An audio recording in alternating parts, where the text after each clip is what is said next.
Test on. Test.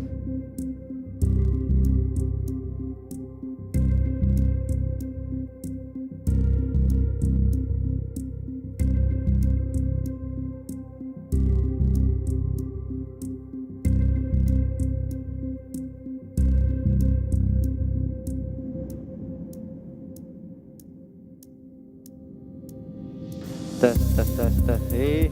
Eh.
Greetings to all our friends joining us online this morning.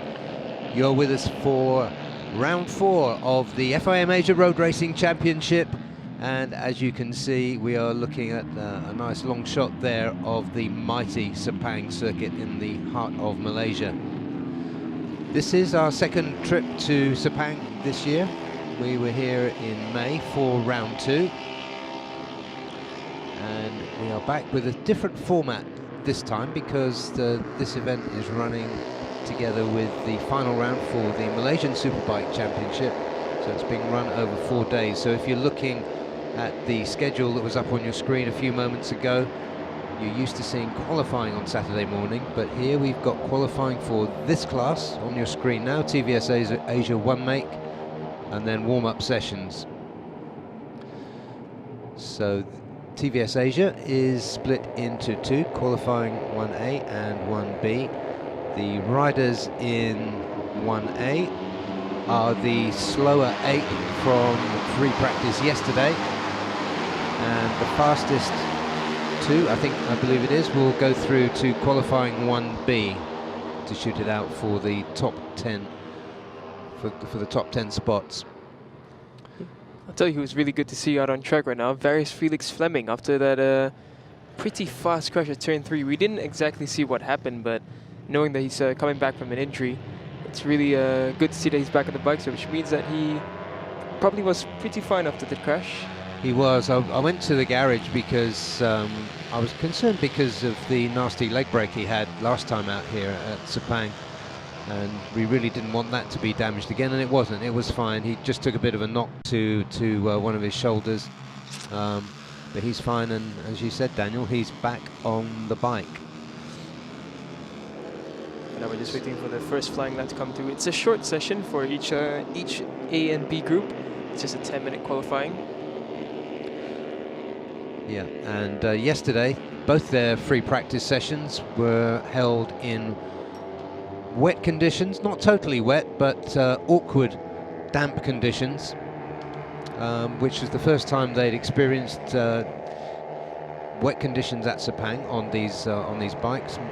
Several of these riders are new to Sepang, and even the more experienced riders like Vorapong Malahuan, who we'll see in the next session, he was quickest yesterday, had not ridden here in the wet, so new experience for them.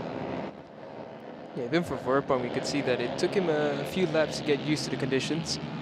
It is a tricky track to ride in the wet, and even this morning you can see it's still pretty damp out there. It's not to say properly, but you can see some dry spots, but it was raining all throughout the night, and the track really hasn't dried up properly.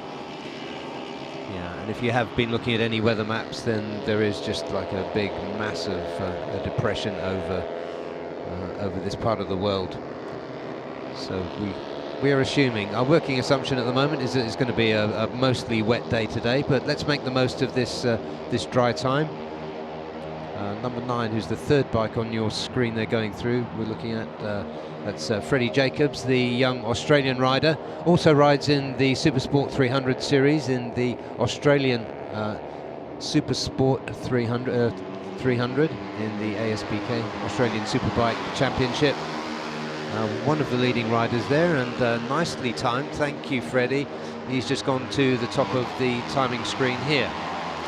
As well from an unfortunate fall, I believe it was at turn 2 that James fell. So it's good to see him back up, because he was fast, he was quick yesterday prior to his fall. So he's back on now, and he's getting the feeling on the bike already. And they just have 4 minutes left, so they should have about 2 flying laps in this. Yeah, and as you said, Felix Fleming, good to see him back on the bike after a fast crash. That was at turn 3, I think. Yeah, it's a real fast place. It's downhill, you're going full gas, and especially in the wet, that can get really sketchy. Yeah, Varis races, he's just gone back to racing in Spain. His family, who are supporting him, have chosen that as a good place to develop him as a rider, and who could disagree with that? It's number 8 there, that's Kawi Ahmed, one of 3 Indian riders in this session, together with Jagan Kumar, the experienced rider, and Fugo Tanaka. Jagan Kumar, another rider coming back from injury. It sounds like a physiotherapy session, doesn't it? Yeah, a lot of riders recovering still. They're back, and they should be almost near full fitness for those who are still recovering. We do have another name missing, it's Harith Farhan. He's one of the riders from this championship that hasn't appeared back since his injury, and that's due to him having surgery on his ligament, his right knee ligament, I believe it was. So best wishes to him, speedy recovery. But for now, James Frederick Jacobs, fastest through Sector 1 and Sector 2. Yeah, he could have easily. I was a little bit surprised to see him in this first session, but the conditions were so tricky yesterday. The times they were doing, just checking out here, were about the same actually in those damp conditions. So interesting that not much has changed, even though the track is fairly dry now. We're going to see another flying lap, and those times should come down. Best lap in the mixed conditions yesterday was for Apong Malahuan. That was a 2:36.9, so pretty close to what we're seeing here. You see some riders really trying to stick to the dry parts of the track there. There is a good dry line on certain corners with certain other areas. I believe like turn 2 is still quite slippy. For now, Fugo Tanaka, he improves, but James Frederick Jacobs 1.4 seconds up on top. Oh, but that's just changed now, 0.8 seconds. Natapon goes up into second. Yeah, Natapon was at the bottom of the timing screens, but put himself much further up as Freddie Jacobs improves. Natapon has put himself into second and a good position for going through to qualifying 1B. I will say that the impressive thing from James is that he's a very tall rider, and you would imagine that in these 1A championships, especially on something like a 300cc, he might have been at a disadvantage due to his height. It's a smaller bike for him, but he's somehow making it work so well, which just is a big praise to his riding, which means that he's able to overcome the so-called disadvantage in motorcycle racing of being taller, but still ride amazingly and still be very, very quick. That's right, and of course he's been doing that in Supersport, in Supersport 300 in Australia too, so there's not a lot of fat on him, you have to say. Yeah. Maybe 1%. And he does work out a lot. He's a really, really fit lad. 16 years old, I believe now. And there is Natapon being tracked then by his compatriot, Watcherin Tubtimon. We've seen a little more of Watcherin in recent seasons as he's been in the Asia Talent Cup. And we are just, suddenly this session is over, this short 10-minute session. The checkered flag will come out now, so the flying laps that these riders are on, that will be it for this session. So at the moment we've got Freddie Jacobs and Natapon at the top of the timesheets, followed by Fugo Tanaka and Watcherin in P4. There is Watcherin.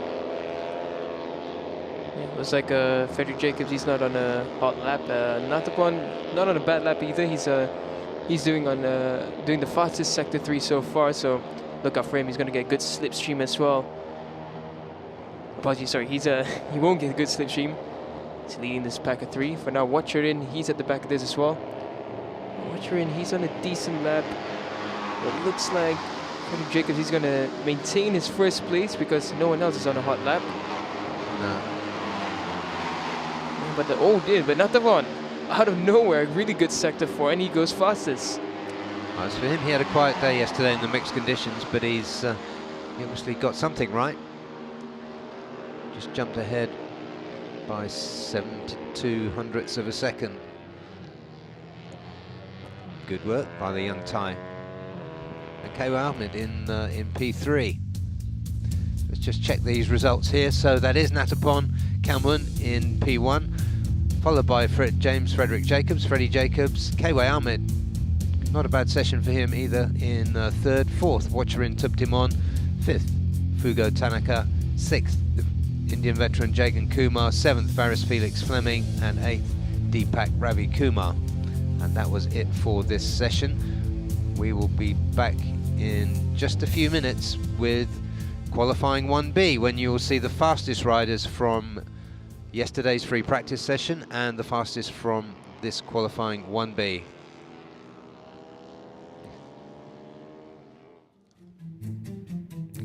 Yeah, this was of course, a short session. We're joining it halfway through in the recap, looking at Freddie Jacobs, who led most of the session.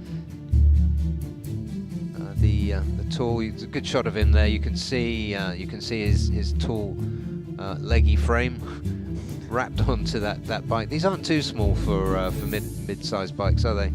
Yeah, they're decent size. They look about similar to the 250s, maybe slightly longer. Actually, sorry, the tail is shorter, that's for sure, but I think the wheelbase itself is not too short.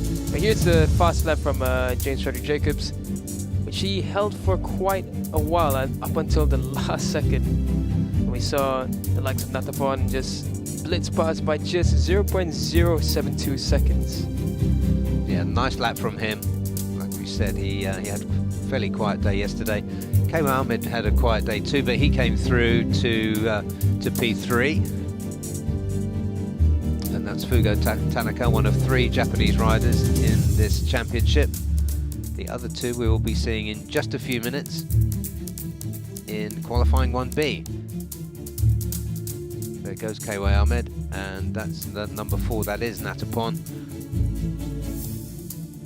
And this is the point where we saw Watcherin right behind Natapon, and I really thought that Watcherin was going to get a good lap out of this. He was doing decent through the second and third sectors, but was just unable to get into the slipstream properly and find a way into the fastest lap. Yeah, didn't quite have the pace of Natapon. That was a really good lap from him. Let's see what he can do in a few minutes' time. But good to see another name jumping up the order.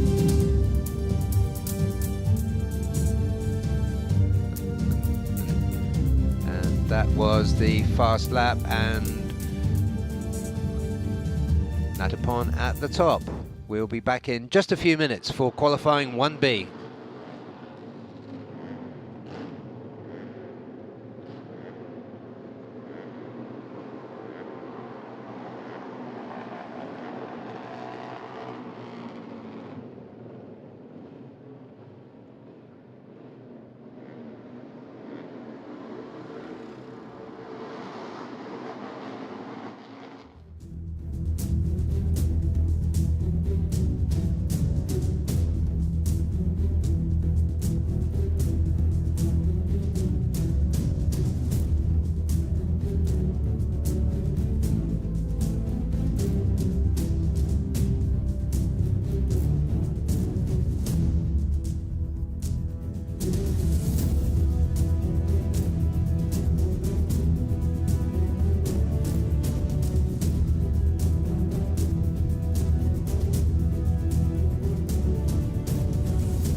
Welcome back to Sepang for round 4 of the FIM Asia Road Racing Championship. On screen we have qualifying 1B. There are 2 qualifying sessions for the TVS Asia One Make Championship. And this is the second session. We just saw the first session. The fastest riders from yesterday's free practice are here, plus the fastest 2 from qualifying 1B. 8 riders out on track.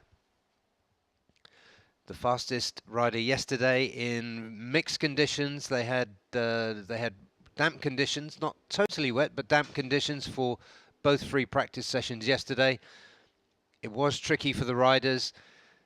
There was a few crashes, but they did okay overall. And Avorapong, the number 7, just that went through your screen a few moments ago, he was the one who made the best of the conditions. As you'd expect, he's the most experienced rider. He's the project leader. He's the championship leader by some margin, and he's leading the guys out here. He's being followed there by one of 3 Japanese riders in this series, Hayato Kobayashi. Kobayashi was 5th overall in combined practice yesterday.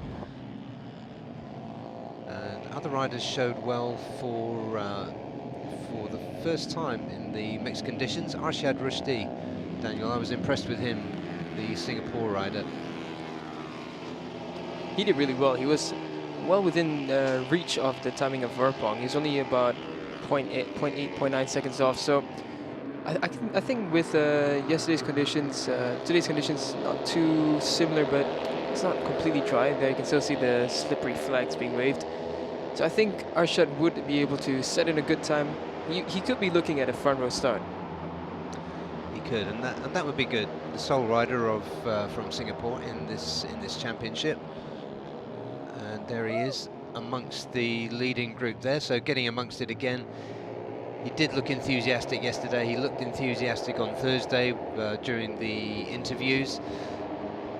So they're just completing their outlap now with 7 minutes remaining on the clock. This is just a short 10-minute shootout for the top 8 grid positions. It is a very short session, isn't it, actually? 10 minutes. Yeah, that's it. And a few minutes ago we saw Freddie Jacobs and Natapong Kalmun, who came through qualifying 1A session. Also went well yesterday, although crashed late in the session, was another Japanese rider, Miu Nakahara. It's the best showing we've seen from her this year, but unfortunately crashed late in free practice 2. As they fan out to see exactly who's there. That's Arshad, number 3, looking confident as he backs it into that right-hander. Yeah, very nicely done by Arshad there into turn 4.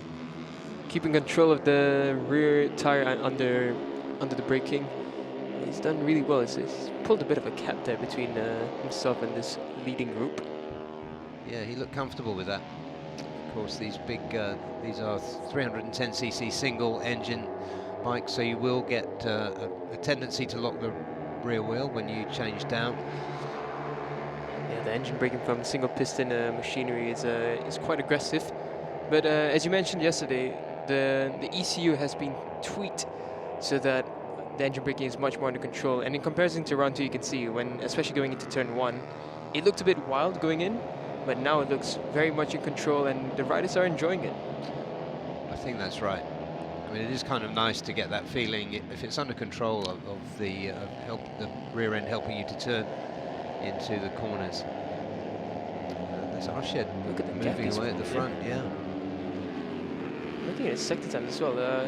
The fastest person is Natapong right now. He's really going through the first and second sectors really quickly, but Arshad is not too far behind his timing, and he's all alone with that slipstream. So Arshad looking really, really good. Yeah, impressive from Natapong, who snatched the top spot in qualifying 1A a few minutes ago with that very last lap. I reckon that is a bit of a benefit. Well, it is tougher having to do 2 qualifyings, but it is a benefit that the likes of Natapong and James, they would get a bit more of an understanding of the track in these morning conditions going into the second qualifying. So we can expect them to do good laps in the early session, in the early part of the session.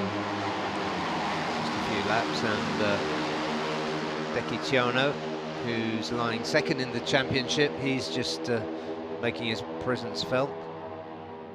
And there we go, another one, 35.004 from him. Yeah, so he's really got his eye in. And like you said, Daniel, the session was so short. It really was probably an advantage that they're certainly not going to be tired. Just coming through there, number 6, Miyu Nakahara. And, yeah, that is Natapon just behind her. She's probably bruised after on the asphalt yesterday. Yeah, it was a bit of an ugly crash. It was at the exit of turn 1, right where you should flip into turn 2. And she looked like she was limping a bit, but she's back on the bike now, and we can expect her to do some decent times, and perhaps better in the race, because overall in practice she was 6th fastest at 38.058 was the fastest time. So I think she'll be looking at trying to get into those top spots.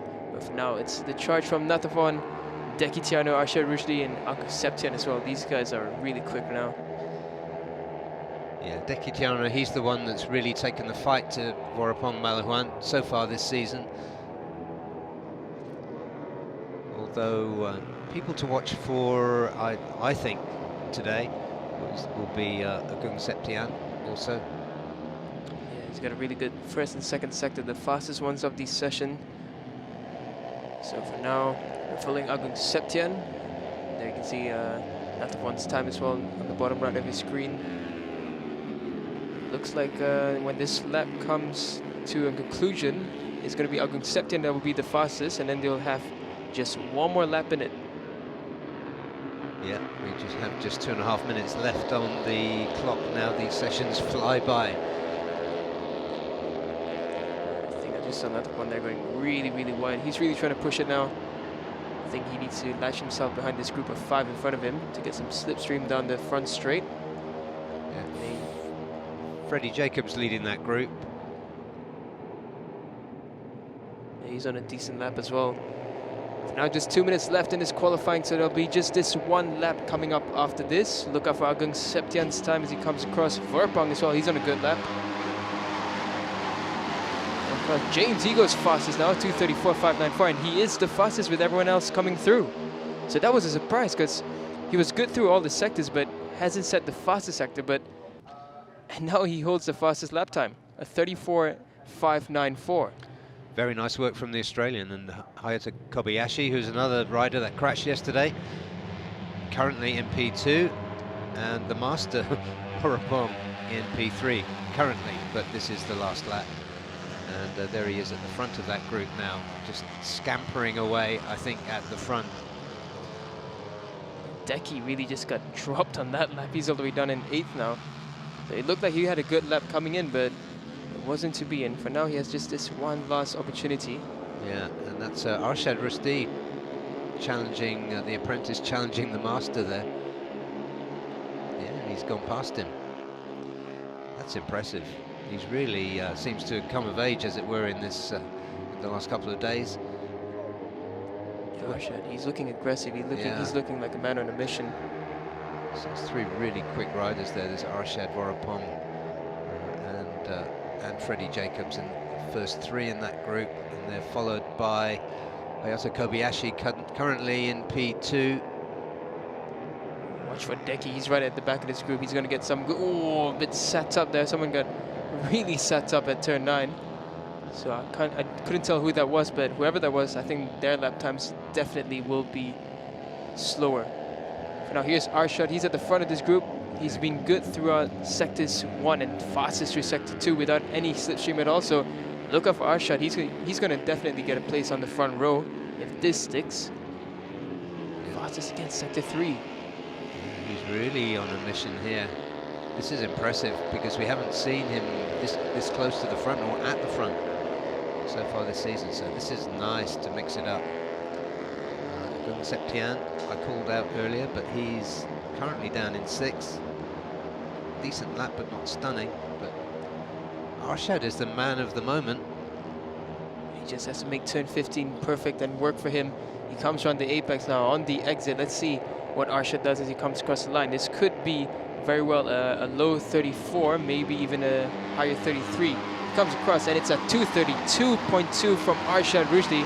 Agung Septiana, he comes into second. Dekitiano, and he does make it onto the front row. And they've pushed Warapong Malahuan onto the second row. Great work from those riders. Arshad in particular, that was a terrific lap. You could see it right from the start of that lap.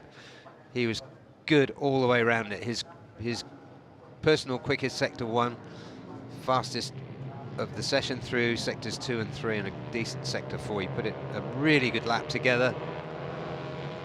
Fastest top speed as well. 193.2 kph from these single 310cc engines. Here are the results. Arshad Rushdie, the Singaporean, takes pole position, 232.231.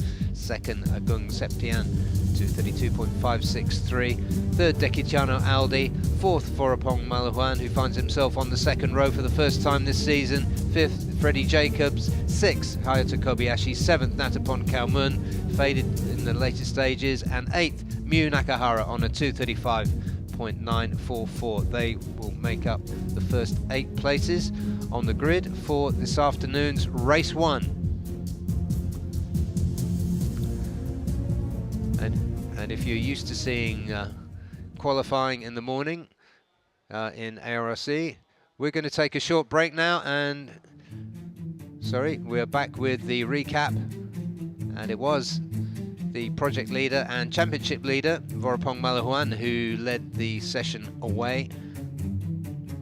He was chased in the early stages there by Freddie Jacobs. Freddie showed well early on.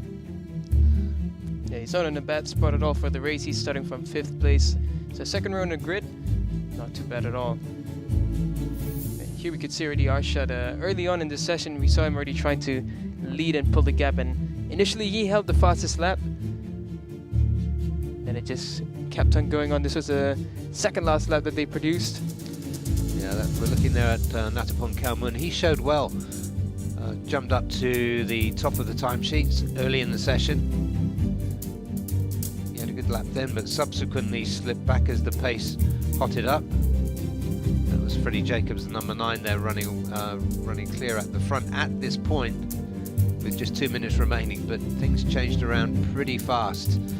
The number 3, watch out for him, Arshad Rushdie. He was third going through, but made his way to the front, got himself at this point in front, almost at this point, put himself in front of Warapong Malahuan, and there he is. We didn't see the pass, but he's in front then, and he stretched away and put a fantastic lap together.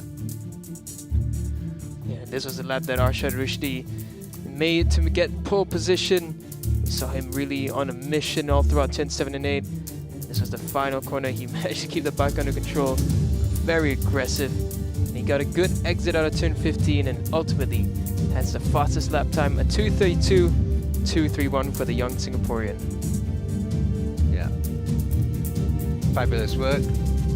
We're going to take a short break now, and we'll be back with Daniel with the warm up for underbone 150s. We'll take a short break right now.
Good morning and welcome back to the action at the Sepang International Circuit for the Asia Road Racing Championship Round 4. You join us now for the Underbone 150 warm-up session. We've had what should have been a Super Bowl yesterday, but due to the weather conditions it was changed to a shootout. And what a shootout it was. We had Gupita Kresna, who will start from pole position. He finished with a 2:46.909. Shafiq Russell, the wild card, he starts in the front row as well. Murabil Vitoni, capitalizing on a very, very good weekend for himself. He completes the front row and starts third. Ahmad Fazi Sham as well, he did not do bad at all. He starts in fourth later for the race tomorrow. Sharo Yuzi, he will also be starting on the second row. He's just a wild card as well, so 2 wild cards on the 2 front rows of the grid.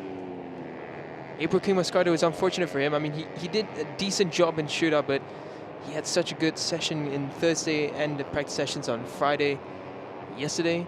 But unfortunately, he will be starting on the back of row 3 in 9th place.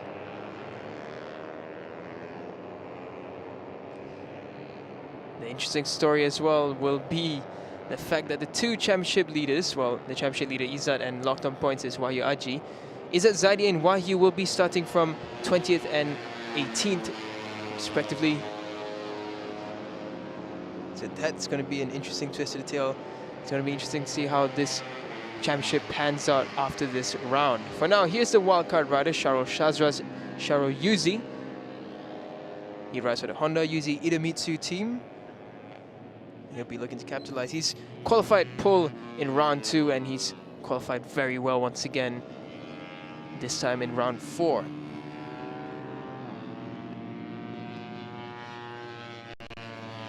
Another name that we're going to be very familiar with in the Asia Road Racing Championship, because he is a young rider coming out through the scene and he's done such a brilliant job, and that's Muhammad Chandra Ramadipa.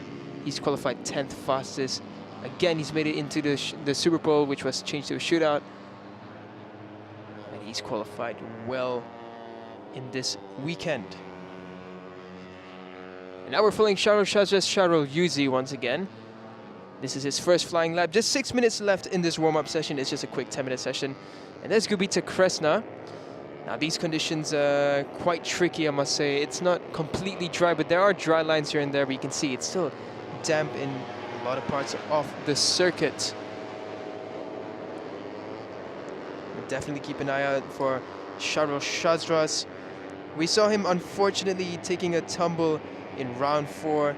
And he'll be definitely looking to make amends for that. He's a talented rider on the rise. I've watched him in the local championships, in the Malaysian Cup Pre-Championship, and he's really improved all throughout his career, and he looks to be trying to solidify his name as a top contender in the Underbone 150 Championship. Of course, his project led by his father, who is a very well-known Malaysian racer.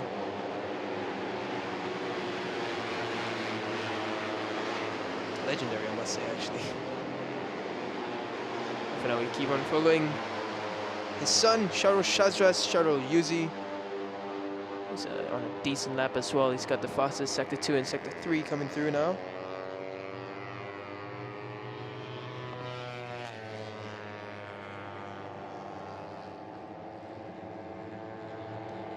Follow him around turn 15. Let's see what he does as he comes across the line. Here comes Sharo Shazras. He comes across the line with a 2-minute 42.124. So not a bad time at all. Then again, it is very early to call for any fast laps yet. But there is only 4 minutes left in this session, so it's a very, very fast and rapid warm-up session. They won't get much time out on track, but warm-up is just essential just to get the feeling in the bike, just to understand the conditions better, how the track is treating the setup. For now, here we're looking, I do believe that's Gupita Kresna there at the front, number 23, and you can see there the swarm of riders behind him, everyone trying to latch behind the pole man from yesterday. And he was absolutely enjoying yesterday's session. You could see in the post shootout interview how happy he was about it. Him and his team both celebrating as if they've already won. But it is a big victory already to be able to qualify in first position. He will want to be taking big advantage of that. You see that behind him there is Duktan. Duktan, he had a difficult qualifying session yesterday out, so he'll be looking to make amends for that and try and find himself into a better position.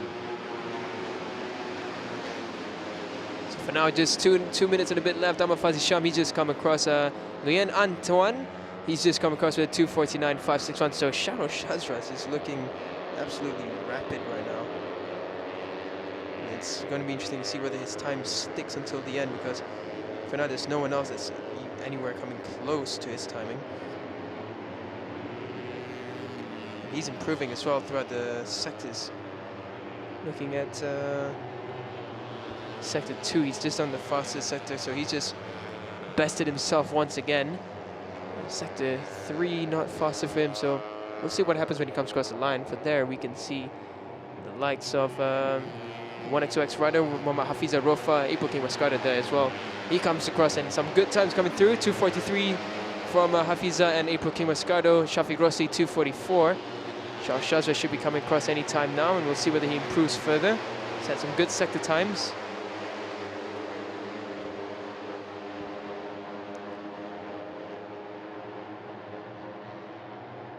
Hafiza Rofa as well. It's a decent lap from him at 2:43. 384, but that's just a big indication of what the conditions are like out there. We're seeing much slower lap times.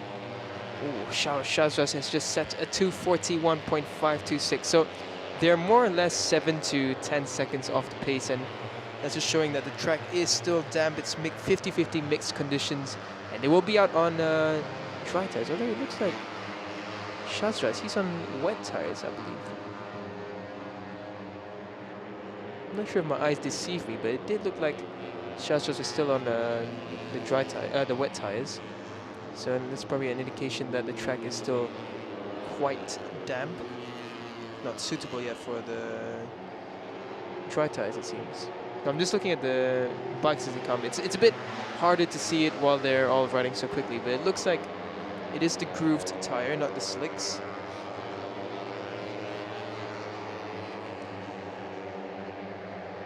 Now there's April King Mascardo. He's going into turn 9. He's leading this pack of about 5 riders. And they go up turn 9 now. You can see the dry spots of the track, but then the second they get past the dry spots, it is still pretty damp out there. For now, Shafiq Rasool, our fastest in qualifying and second fastest in the shootout. He's looking at a very good lap. Sector 1, Sector 2, very strong from Shafiq Rasool. For now, Afizat Super, and he goes second fastest. Amafazi Shami goes up into third.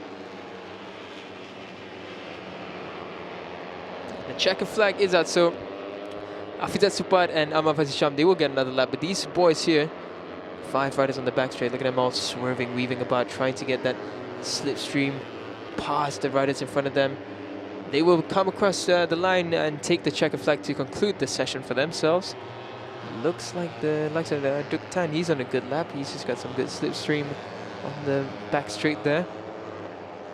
Sharof Shazras, he's on another decent lap as well. So look out for some names changing again in this warm-up session. And oh, look at the movement from Duktan. He's really trying to get in front there. Coming out, Duktan, he goes second fastest at 2:42.1. John Emerson Inguito. You see him there, he goes momentarily second fastest, now third fastest. Shafiq Rasool at 2:38.069. Izzat Zaidi, our championship leader, goes second fastest, so looking much better for the likes of Izzat Zaidi. Dimas Juli Abmoko, he's done a good job as well, he's in fourth.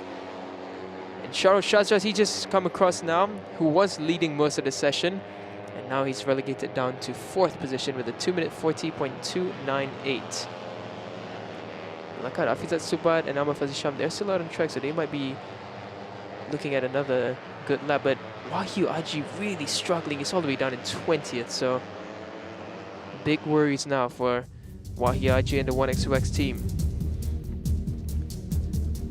So these are the results for the Underbone 150 warm-up session. Shafiq Russell in first and fastest. Isa Zaidi second, the championship leader, looking much better today. Gurita Kresna, our poleman, he's in third. Sharon Shazras Yuzi in fourth. Dimas Juli Amoku fifth. Duktan, he's in sixth. John Emerson Ingrito in seventh. Giancarlo Marusio, he's in eighth. In ninth is Giancarlo Marusio. And at 10th is Nazrul Iza, 11th is Jordan Badaru, 12th is Ayoi Uwezu, 13th is Afizat Supat, 14th Ahmad Fazi Sham, 15th Hafiza Rofa, 16th is April King Mascardo, 17th is Pirapong Lui Bumpeng, 18th Muhammad Afif Vamran, 19th Shafiq Rosli, Kiandra Ramadipa is in 20th, Ayman Tahirud in 21st, Wahyu Waji, the championship contender, in 22nd, Nguyen Antoine in 23rd, and Murabil Vitoni, he's in 24th.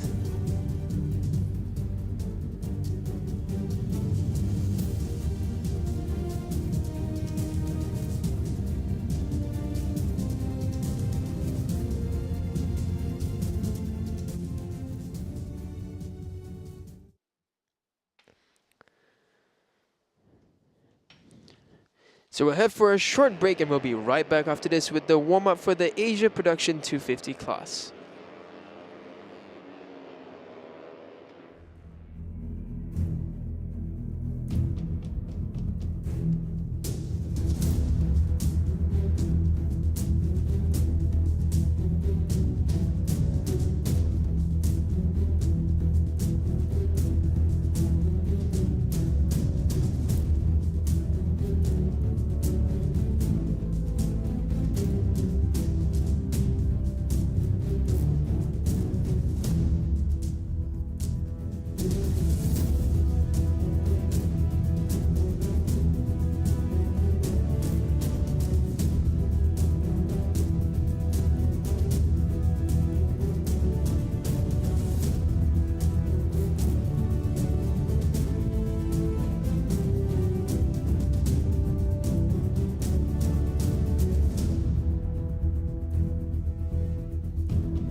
Morning and welcome back once again for the ARRC Asia Production 250 class. There we're just getting a good look at the championship leader Andy Muhammad Fadli. Now, if you joined us for yesterday and Thursday's practice sessions, you will have known that earlier on, Andy Muhammad Fadli, he was struggling a bit in the combined practice sessions as well. He was all the way down in 11th. He was nowhere to be seen, and we were almost certain that it was relating to his RPM cut due to the equalizer rule that Barry had expanded on earlier yesterday. But even with the so-called disadvantage that he would have coming into this round, Andy Muhammad Fadli in qualifying did an absolutely brilliant pole lap time of 2:37.401. And you could see after the qualifying session in the post-qualifying interview, you could see that Andy was really happy with the result, and he mentioned that even with that, it's a bit of a struggle, but he's managed to make the most of it, and he will be starting from the front row of the grid. But everything comes down to the race. How will he fare in race 1 later on in the afternoon, as well as for tomorrow's race 2 on Sunday. He does have the points advantage in the championship. He's 22 points ahead of Reza Danica. We saw on Thursday it was a dominant performance from the Astra Honda racing team, and in qualifying it was not really all the same for the Astra Honda team. It wasn't the front row lockout that they were hoping for, but Adinanta Putra was in second, Reza Danica he qualified 6th, and Herjan Anna Fridas in 7th. You can see one of the wildcards as well, that is the likes of Muhammad Sharul Izwan. So far, no fast laps coming through. Everyone's still more or less cruising around the track. With just 6 minutes left, this will be a very fast couple of laps coming.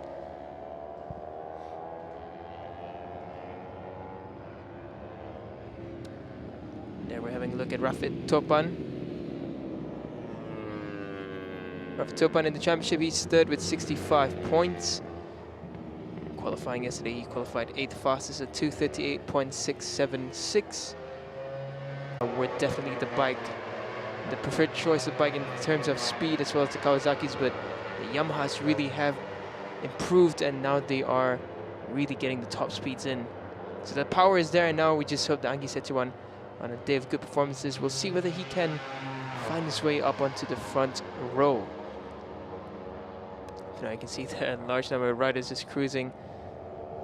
Charles Ezwan, he's just waiting there behind the likes of Andy Muhammad Fadli. There's Adinanta Putra, he's just getting past these riders. Reza Danica, he's behind there. Aiki Yoshi as well. Trian Shah as well, he's just shadowing the likes of Andy Muhammad Fadli.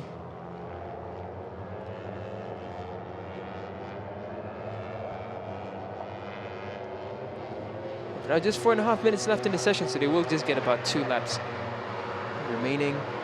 There at the front, you can see Aldi Satya. He had a good day as well yesterday, 4th in qualifying.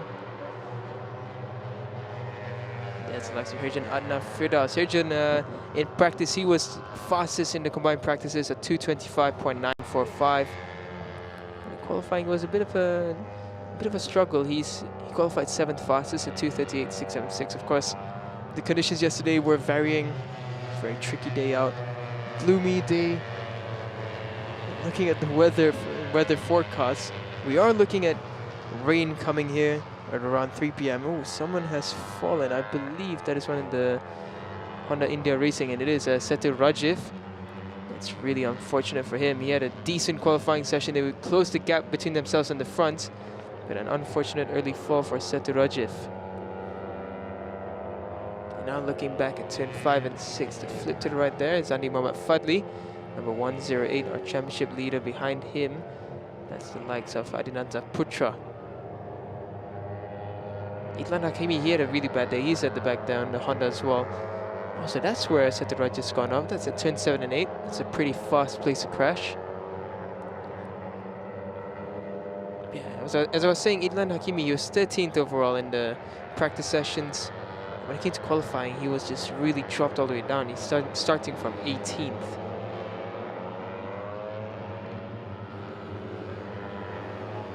There's Reza Danica, the strong performer in practice sessions.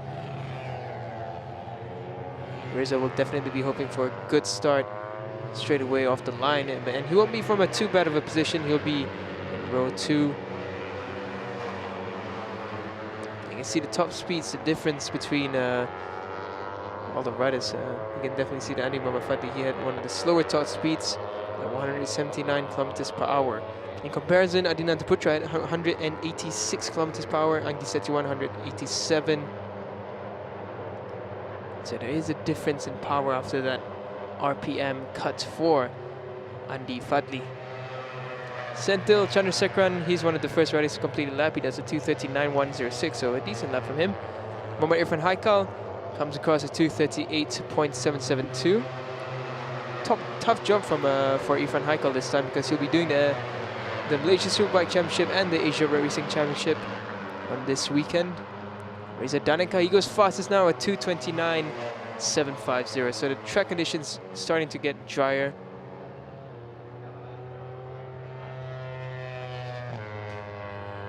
Definitely lap times much faster than we saw yesterday. Coming down, you can see that involved in this group was Piawa Patumios. He had a really good qualifying session. He starts from the front row of the grid. I thought momentarily he was going to take away pole position from the likes of Andi Fadli, but Piawa, he does start from the front row, so a really good performance and starting place for the likes of the Thai rider.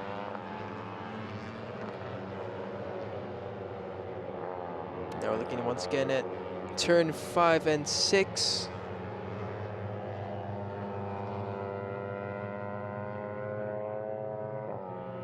And we're following the timing of Reza Danica. He has his teammate in front of him. Piawat there, he's just shadowing Reza, and Piawat will be on a decent lap should he follow him. Akidazis, he's just come out of the pit lane, and he won't even be able to get one lap in.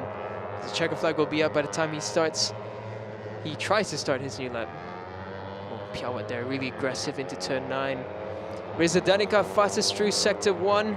Sector 2 decent. Adinanta Putra fastest through sector 2. So the Astra Honda is looking quite good this morning. Idlan Hakimi, he's also not doing too bad at 2:35.102. He's in 7th. Quite a margin of distance between himself and the top 8.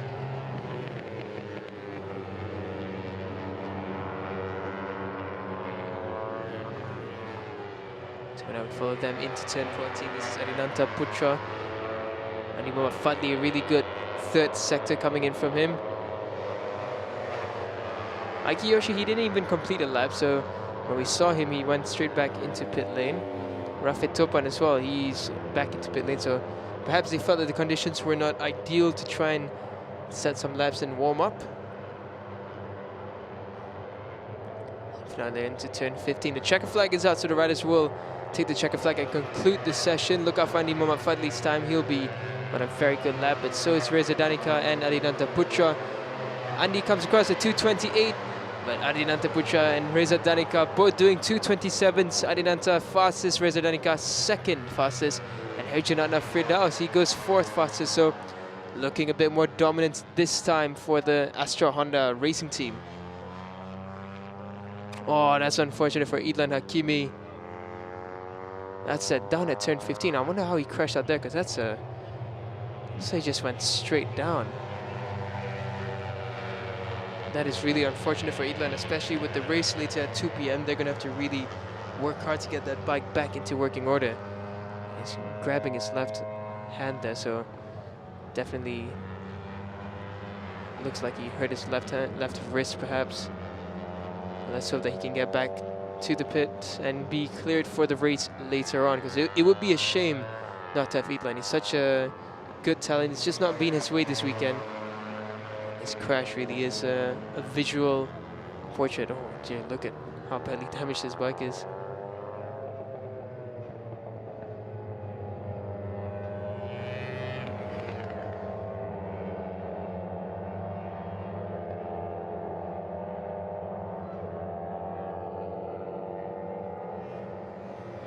So these 3 riders still looking like they're setting fast lap times, but the checker flag has come out, so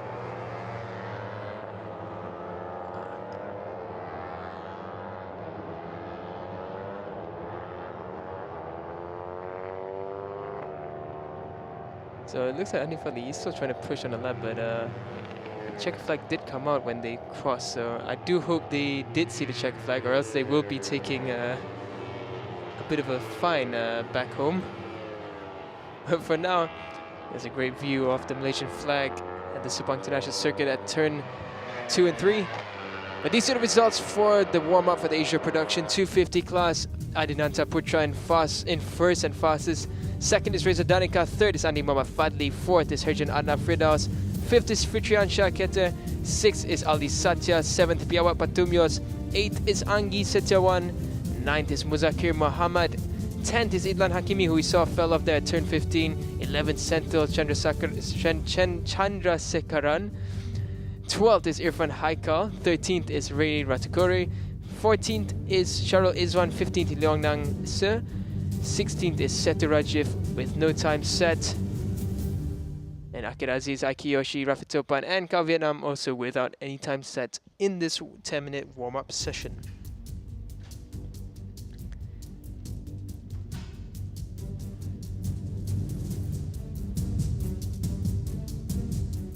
So that concludes the session for the Asia Road Racing 250 class warm-up. We'll be right back after a short break, and you'll be joined with Barry Russell for the Super Sport 600 and the ASB 1000 warm-up sessions.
Greetings once again from Sepang International Circuit in Malaysia, and round 4 of the FIM Asia Road Racing Championship.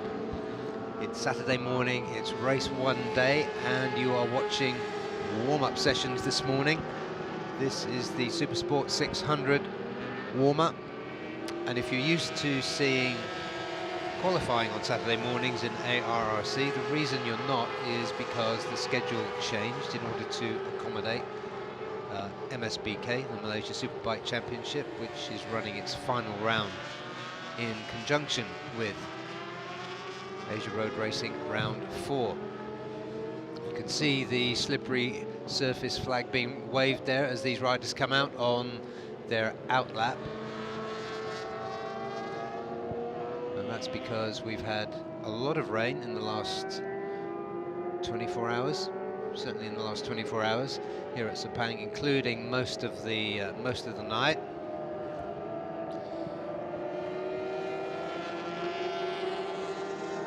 But the story yesterday, qualifying was yesterday afternoon for these bikes, as championship leader Helmi Asman just goes through at the bottom of your screen. They're going through now is his teammate Karel Idampawi, who went really well here in round 2. This is our second visit to Sepang this year. But Karel Idampawi was really out of sorts. I don't know whether it's the bike, whether it's some injury problems coming back, but he didn't show up as we expected him to do yesterday. He qualified down in 15th. They're completing their first lap. This is just a 15-minute session.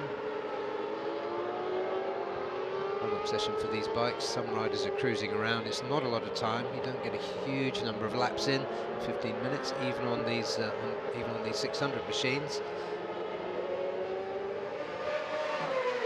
Just pick out some of the key players here. I think one of them is about to come into your screen. But we're looking here, definitely a key player, championship leader by 22 points no less. Bunsu Honda's Helmi Asman, followed by his teammate Azroy Hakim Anwar. Helmi had a decent session yesterday, putting himself on the front row.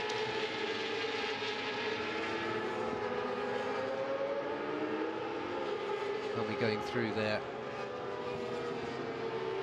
running together. The conditions here are damp, as I was saying, after a lot of rain. We haven't had any rain this morning, but there's still damp patches on the track, which you can see as they trundle around on these opening laps of the warm-up session.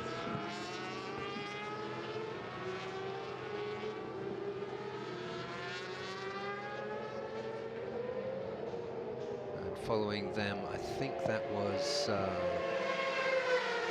perhaps Kito Abe. Maybe we'll have a look at him on 1XOX TKKR. No, it's not. It's that's Ramdan Rosley. Yeah, number 23, Ramdan Rosley, chasing the two Bunsu Hondas. Ramdan back in this series after a short absence. He came as a stand-in rider in round 3 at Sugo in August, and now it's good to see him back again here at his home track in Sepang. Staying here, Azroy has taken the lead of this pair as they find their way through these tricky conditions.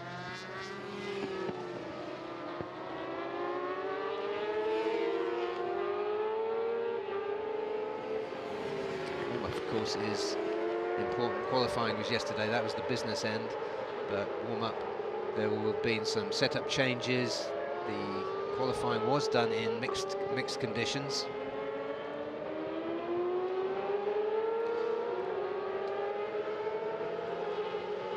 So Azroy and Helmi going through. See what they've got. Azroy jumped to the top. He had a good sector 4, which is all important. And he's recorded a time of 2:15. A few tenths ahead of Helmi Asman. And appearing there in P3 is Kito Abe. He's 1XOX TKKR's new rider. He made his first appearance in Sugo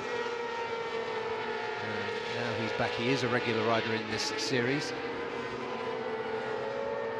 That's him, number 51, going through, and behind him, Adam Noureddin. Adam didn't have such a great qualifying session yesterday. Indeed, in free practice, he hasn't quite got the machine working as we expected him to, because in round 2 here at Sepang he was sensational. And unfortunately for him, he had a hard crash and a knock to the head in Sugo, so he missed both rounds in Sugo, and that leaves him fifth in the championship with 67 points, just behind Karol Idan-Pawi, fellow Malaysian, riding for Bunsu Honda. But as I said, Pawi not having a happy outing so far in round 4. It's the two riders that lit up the session yesterday. The Hondas of Andy Faridis Lihar for Astra Honda, and the Thai Honda of Nakarena Tirapuvapat. We haven't seen them yet, but we will talk about them when we see them on our screen. Ibrahim Noureddin puts a leg out there. He's slowing down to let some other riders through as they get onto the back straight and head down towards turn 15. So he's probably going to finish his session. There's Galang Hendra coming through. Galang was looking good at various stages yesterday, qualified back in 11th though. And just looking at the lap times, they're quicker this morning on this dampish track. 2:13, fastest qualifying time yesterday went to Andy Farid Izdihar, and that was a 2:23.7. And the formation you look at, but looking at the big screen weather map, it would be surprising not to see some rain today. And there is one of the riders that set a light qualifying practice yesterday. He led much of it, Nakarena Tirapuvapat. He was far ahead of the rest of the pack for almost all the session, and then in the dying moments on the very last lap, he was pipped by less than 1/10 of a second by Andy Farid Izdihar. A great performance in bad conditions by Chip Nakarin. You can see he's looking aggressive, not worried about damp on the curves, coming across the line, and that puts him, that was a 2:14 lap, so he's in the middle of the field. He does back it in and get a little bit out of shape into turn 1. We noticed that yesterday as part of his celebration of the killer lap, or what we thought was a killer lap he put in yesterday. He backed it into turn 1 and then almost lost it. So it is tricky, but Nakarena Tirapuvapat in damp or wet conditions is a force to be reckoned with. Back with Bunsu Honda there, these two who sat out free practice 3 yesterday, because half the track was wet and half the track was dry, and there was nothing to gain. They just watched it from pit wall, but they're putting the work in now in this brief warm-up session. 2/3 of it is gone. There's just over 5 minutes remaining. And Helmi goes to the top. Good sector 3. That was a good lap for him. 2:12.3. So about 0.7 clear of his teammate Azroy Hakim Anwar. Another rider that showed well yesterday, Krichapon Kalsonti, the best, most impressive we've seen him this season. He's been a little bit quiet in this class, but showed well, and especially in the damp conditions yesterday, to come through and take the front row. So it was a Honda lockout with the Astra Honda on pole position, and then Thai Hondas in P2 and P3. So good to see another rider coming through towards the front in this class, and he's followed there by Ratapong Willarup. Ratapong again had one of his better showings this season. He qualified 4th with a 2:25.8 in those tricky conditions. That was almost 2 seconds off Andy Farid's pole time. But Ratapong looked in much better shape than we've seen him for much of the rest of this season. And that's one of the 1XOX bikes down there. That is, I think, that's Ramdan Rosley. Ramdan Rosley has gone down there. Can't see quite at the moment where that is on the circuit. His bike is just out of harm's way. There might be a bit of debris on the track, but that's definitely, he's definitely okay, although trudging away, a little disheartened. That's not the best start to the day as we come back to with Krichaporn Kausonti. He looks on it, doesn't he? He'll have been boosted by winning that front row slot yesterday, and he looks confident in the conditions that are still a little difficult, a little challenging. The kind of conditions where you could become overconfident and slip up, but he's looking good. He looks confident on that CBR 600.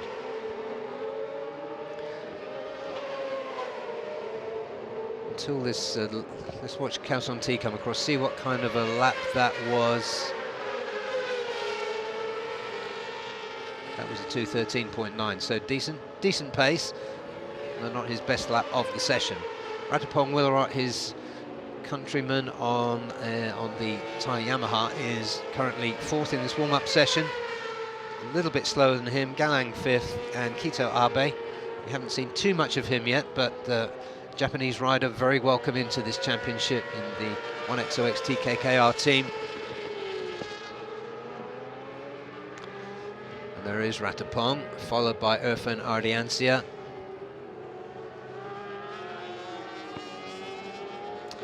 And we've got the Ship Nakarin, crosses the line, moves himself up to 6th in this session. He's looking confident now, but there he goes again, backing it into turn 1. He seems to enjoy that. It can't be an accident because he does it every time around.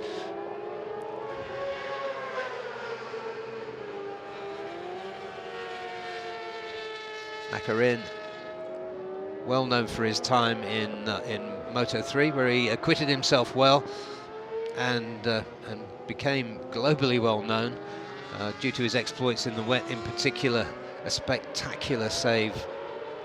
I can't remember, I'm not sure which circuit it was. It might have been Austin, but an incredible save in the wet. And yesterday we saw just how skillful he was in difficult conditions. The Thai rider sitting 3rd in the championship currently. He's got 78 points. Helmy is at the top on 104.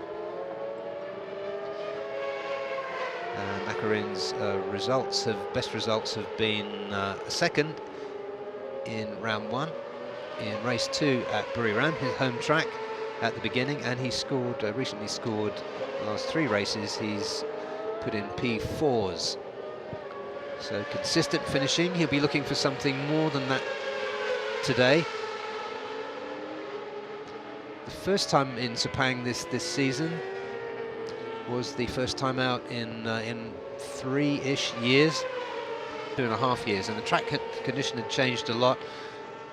The grip levels had dropped, and Nakarin was in particular was saying that it felt very different, but they've got the data now, and he should be much more competitive this time around, and he'll be starting from the middle of the front row. Let's just see, he might get one more flying lap as we count down. The checkered flag's about to come out. Not sure whether he made it or not. I think perhaps not. But good pace for him, and whatever he needed to find out in this session, he probably has got it.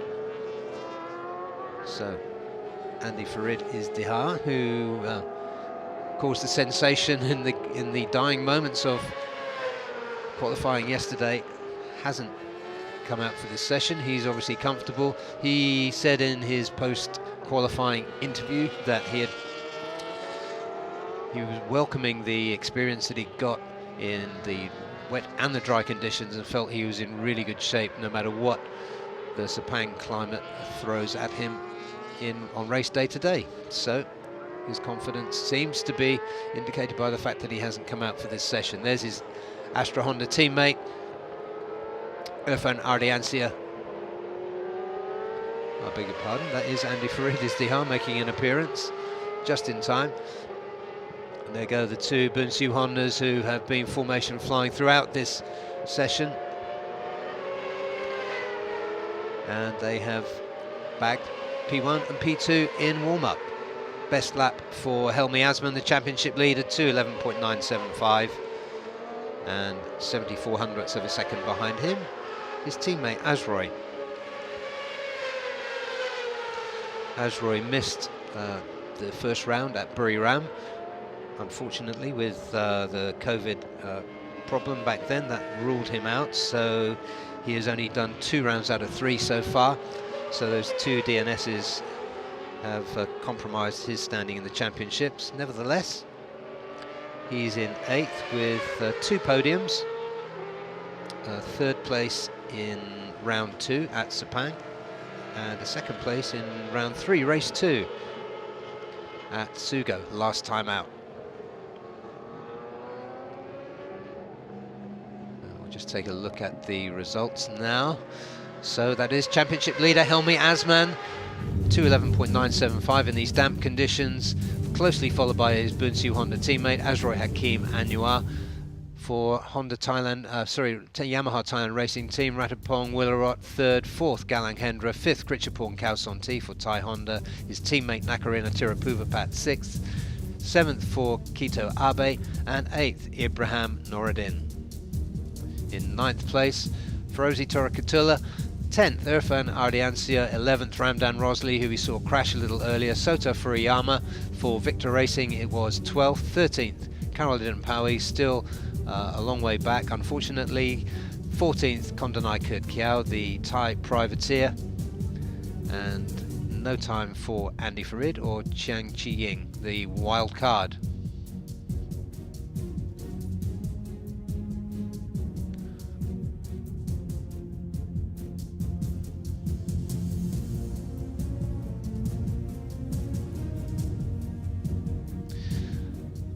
That's it for the Supersport 600 session. We're going to take a short break. We'll be back in less than 10 minutes with the warm-up session for the ASB 1000 Superbike class. Plenty of talking points there too.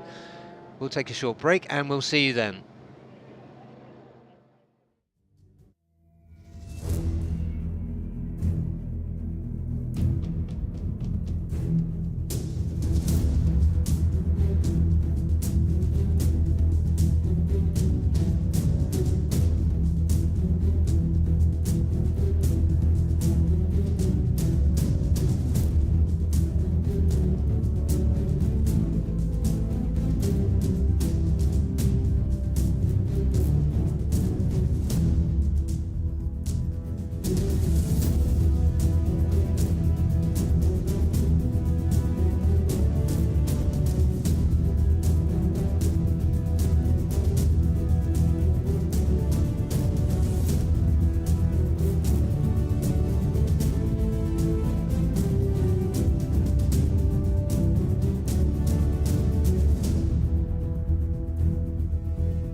Greetings again to all our friends watching on the live stream.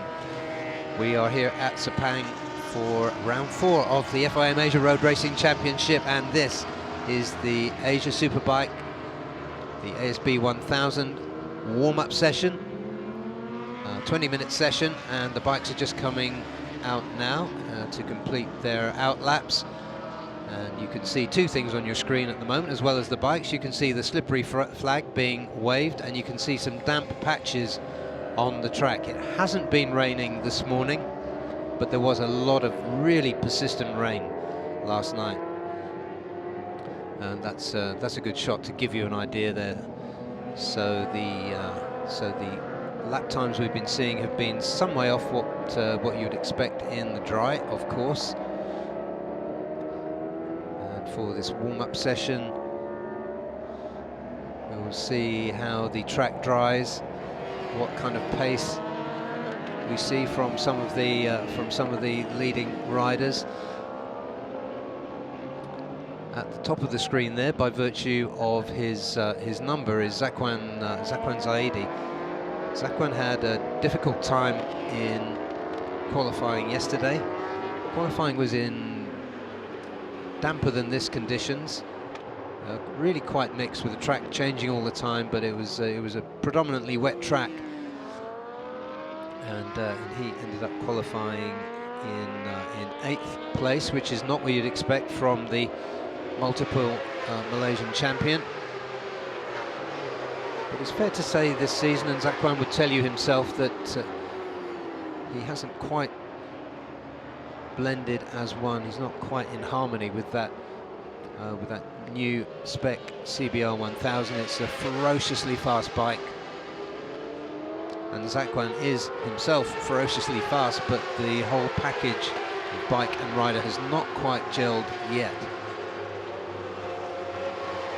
Having said that, Zakwan led the championship into round 3 last time out at Sugo, and had the lead snatched away from him by Haruki Noguchi, who took a double win there, and in fact made it 3 wins in a row. He scored his first victory here at Sepang in round 2 back in May, and then followed it up with a double at Sugo. So he is on for, he hopes, wins 4 and 5 here at Sepang. There you see the two Yamaha Thailand R1s of Anupab Samun and Apiwat Wongtananon coming out, and they are joined by Adam Noradin on the 1XOX TKKR BMW. Just taking a look around to see if they can get past the wild card just in front of them. And there they go, as the Suzuki moves aside just about. Still has Adam Noradin behind him. Couldn't quite see which wild card that was, but let's stay with these two Thai Yamahas. Mixed fortunes for them in qualifying yesterday. Apiwat Wongtananon did what he does well. He does many things well, but one of the things he's really good at is putting his bike on the front row in qualifying, and he did that yesterday. Qualified on the outside of the front row. Anupab had a poor session by his standards, qualifying in 10th and some 6 seconds off the pole time. As I said, it was in difficult conditions, but Anupab is struggling a bit with arm pump in his right arm, which is, if you're going to have arm pump, your right arm is definitely not the one you want to be suffering it in.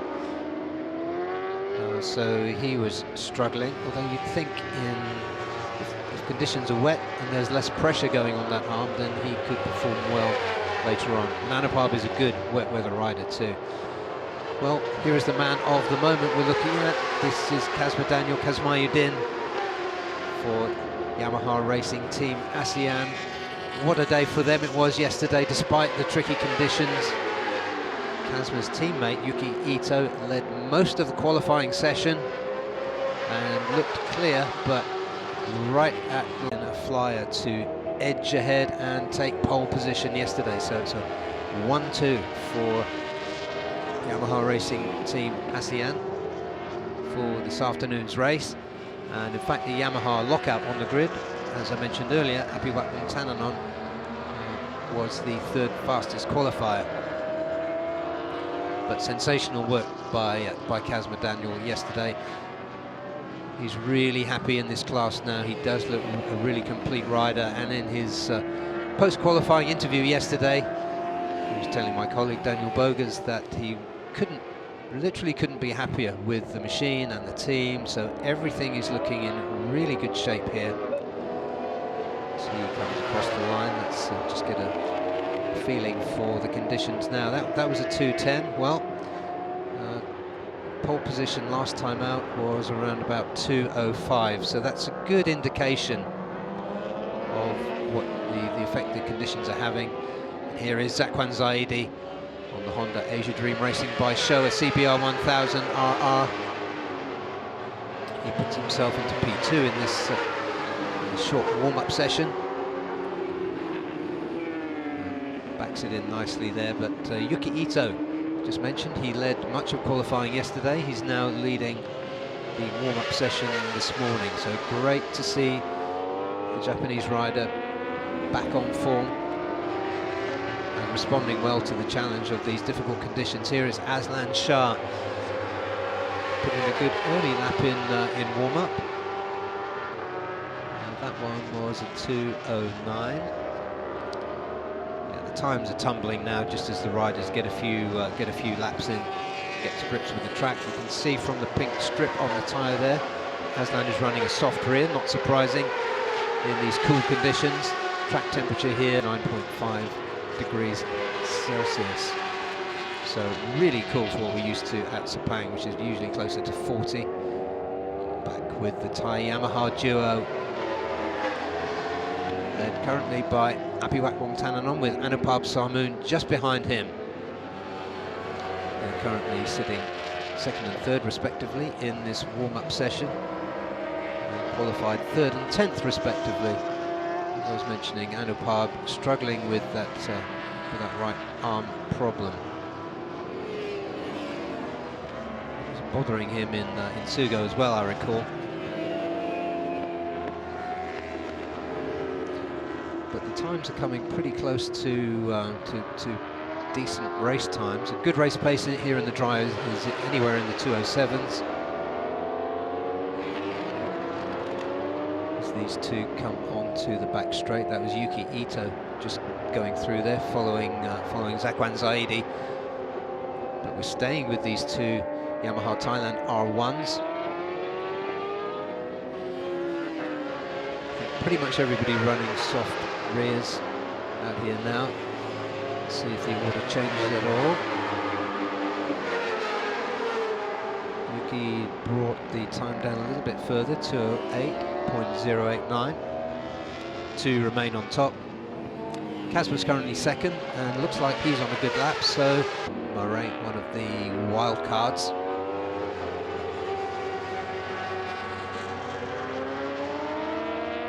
Never sure what you're going to get in a wet qualifying session, but we had an absolutely sensational one yesterday, even with a replay. If you got time to go down the YouTube rabbit hole, take another look at that. It really was a phenomenal session. Casper Daniel, best times of the session so far in sectors 1 and sector 2. Just looking at the timing screen.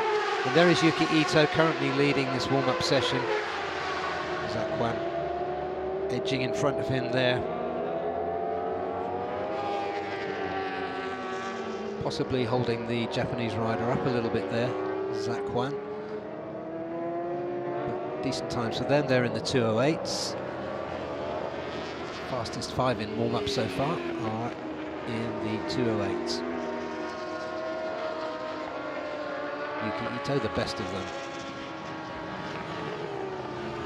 So, in a very gentlemanly way, goes around the outside, and Zakwan almost switches back as they come onto the back straight and head down this fast section towards turn 15.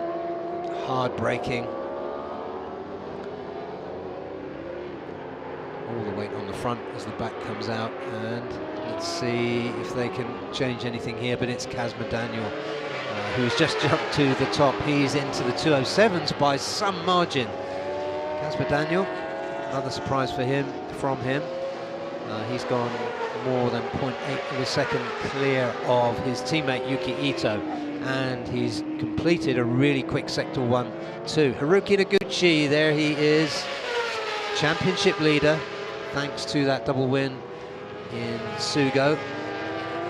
He was 4th in qualifying, so on the second row, which is not where we would have expected to see him. He scored his first win in this class last time out here at Sepang in race 2. He'd been hunting for the win right from the off in Buriram in round 1, right from race 1, which he led most of, and he was looking a little bit tense and looking and expecting his first win. He got it in race 2, in round 2, so 4th time out, and he's looked much more, the stress has come out of his body language, and he looks really comfortable and really happy. You see him leaning shoulder first off the bike there. Easy to spot his technique, even if you're only watching in a silhouette. Haruki Noguchi.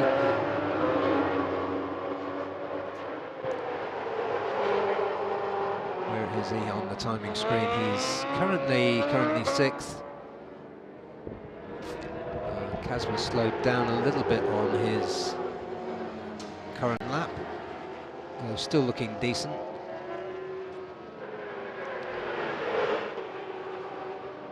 Yeah, good pace from Casper Daniel. That was 2:09 that last lap, but he has put the killer lap in for this warm-up session. In all likelihood, there's 7 minutes remaining, and he's 0.8 of a second clear in these conditions. Just watch Haruki Noguchi set himself up for turn 15, the all-important turn 15. Quite a careful entry there for him. He's running a medium rear, that's interesting. And he's going to cross the line in 209.0, so that keeps him in 6th. Still just the top 5 in this session in 208s. The notable exception of Casper, who is in low 207s. And here's a rider that impressed yesterday, one of the class rookies.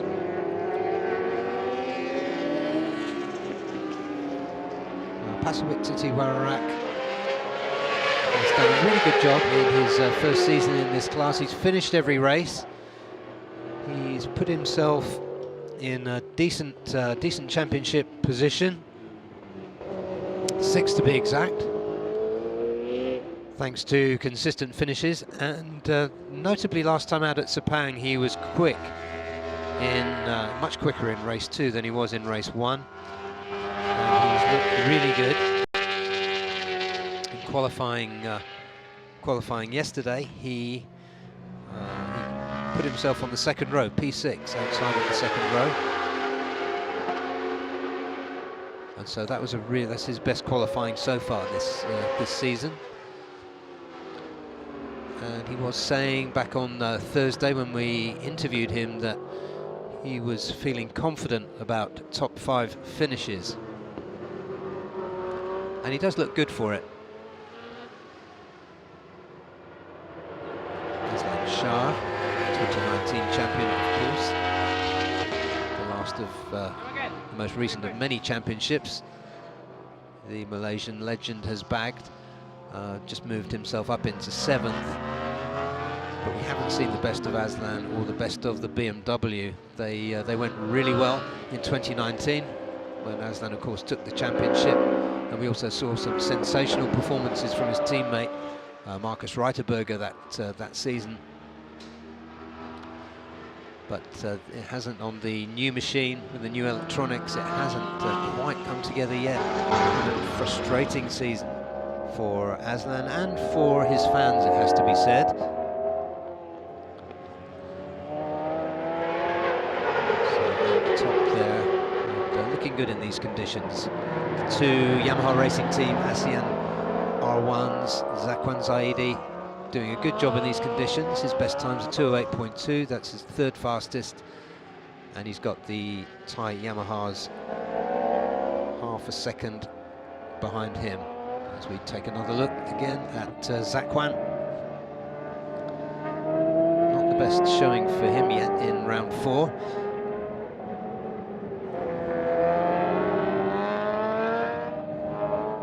In May, in round 2, we were here, of course. He scored a 4th place and a 2nd in race 2. His single win so far of the season was at Buriram in race 1.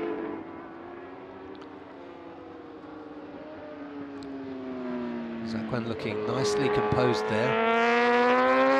Just looking at his sector times, pretty decent.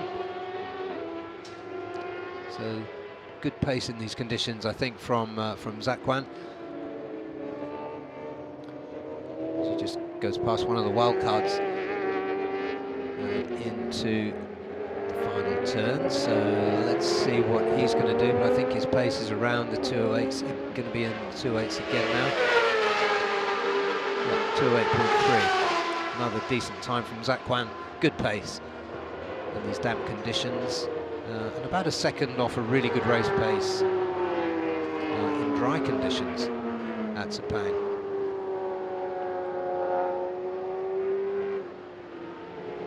Just going through there is number 83, which is Farid Badrul Hisham. We've seen him before running as a wild card at Sepang. I believe it was for Victor Racing back in 2019. But good to see him here. He came through qualifying 1, second quickest, and ended up qualifying 12th. He'll start from 12th this afternoon. But a lot of support for Farid Badrul here at Sepang, popular rider. Huge crowds here, of course, on a free practice day yesterday, but there was some vocal jubilation as he rose up the order in qualifying 1.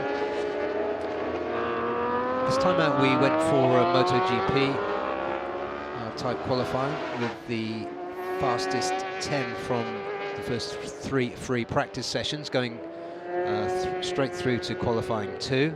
And the remainder going into qualifying 1, and Farid was one of those who came through qualifying 1. The other one was Gary Salim.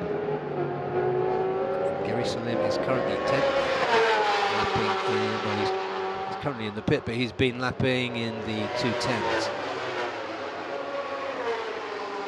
And we're back now with Haruki Noguchi, currently 4th, which is where he qualified yesterday. Looking aggressive, looking determined. He's coming onto the back straight now, just looking at the time ticking away. There's 23 seconds left. He will get in another flying lap if he wants it, and I think he will, the way he's breaking into that turn. He's not coming into pit lane. Rookie, that was a good sector 3 for him, so let's see where he crosses the line now. 208.6, decent pace. Not quite his best time of the session. As he slides into turn 1 for one more flying lap if he wants it. And there is back there with the Thai Honda of Pasawit Titiwararak to give it its full name, full team name, Asimo S1 SI Racing with Thai Honda. Astimo, very well-known and accomplished Japanese team working in conjunction with Thai Honda, which have this fantastic production line, bringing through talented Thai riders. Pasawit is one of those that stepped up to SB1000. And there goes Yuki Ito. Another good outing for him. He's looked really good at Sepang. only that was a confident exit from turn 15 to complete his session. Best time of him, 2:08.089. But late in the session there, Apiwat Wongtananon, we didn't see him on screen, but he got into the 2:07s together with Kazma Daniel. So Apiwat Wongtananon, good pace once again from the Thai rider Kazma Daniel. Is he going to do anything else as we close? Probably not. Not quite, but that was another 2:07. That was a 2:07.9. So ominously good pace throughout that session for Kazma Daniel, Kazmayuddin. Great work too by Apiwat Wongtananon. So the Yamaha's looking good, and Yuki Ito was third fastest in that session. So in a different order, they were the same first three qualifiers yesterday. Yesterday it was Kazma, Yuki and Apiwat. Kazma just goes inside. No doubt one of his heroes, Aslan Shah. Aslan, the senior rider in this class, you have to say now. And Kazma, the new one coming through, really developed as a superbike rider this season. Let's take a look at the qualifying positions. So there it is, number one again, Kazma Daniel, Kazmayuddin, qualified on pole and is fastest in warm-up. Just behind him, Apiwat Wongtananon, third Yuki Ito, fourth Zakwan Zaidi, nice session from him, and fifth, another good session for the Thai Pasawit Titiwararak. Sixth, Haruki Noguchi, pushing hard, but ended up with a best time of 2:08. Seventh, Aslan Shah. Eighth, Anupab Sarmoon. And ninth was Takuya Suda, the wildcard on the Mobilub Suzuki. 10th, Gary Salim for Honda Asia Dream Racing by Showa. 11th, Farid Badrul Hisham. 12th, Osama Murray. 13th, Sayukri Matsuki. 14th, Chiao-Yu Zhou. 15th, Ku Chi-yen. And 16th, Michael Luke Stone, who did not appear in that session. 17th, Raja Nazim Iskandar, and Tiwi Jin 18th. 19th, Adam Noradin, we did see him out at one point, but recorded no time, so I'm not sure what happened then. He ended the session in the pits. So there is the warm-up. We will be back this afternoon with race ones for all classes. Come rain, come shine. We're going to sign off now. Until then, we'll be back at 12:35 for the TVS Asia One Make Championship, which will get the racing underway. And we'll be signing off for now and handing back to the MSBK. We look forward to seeing you after lunch.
get to.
back to the MSBK action this time, the Malaysia Superbike Championship with the YAMAHA Y16ZR race MasterClass. It's a qualifying session. They had the practice sessions yesterday, practice 1 and 2.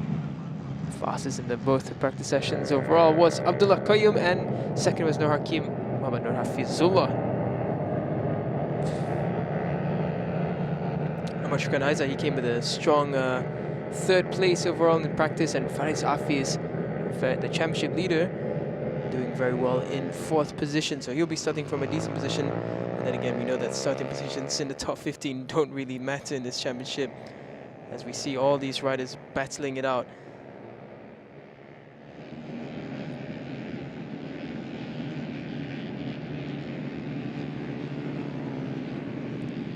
The one thing that we always enjoy watching this Y16ZR class is that it's always a battle of 15 or so, 15 to 20 riders down to the line for the victory. It's such an exciting championship for us to behold.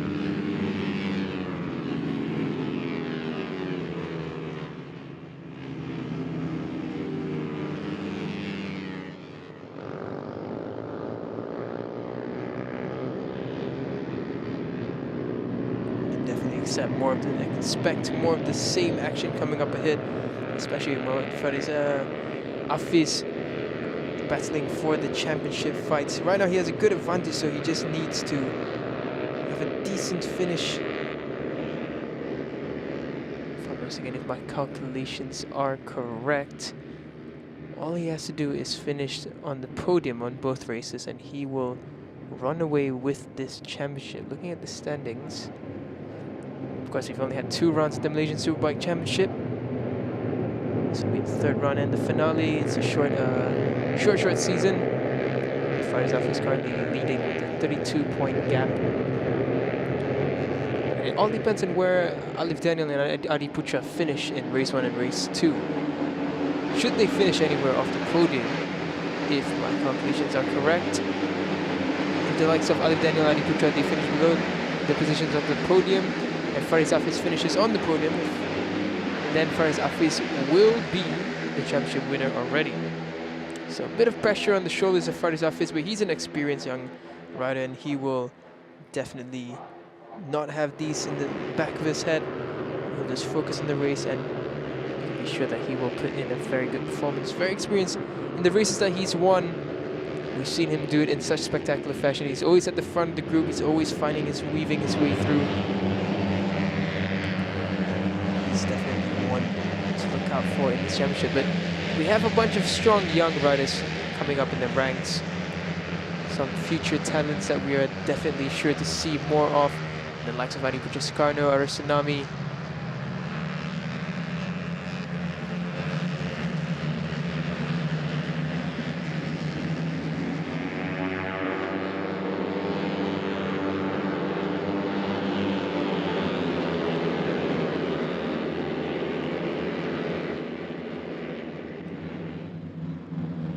Now it's just a swarm of riders all coming through turn 5 and 6.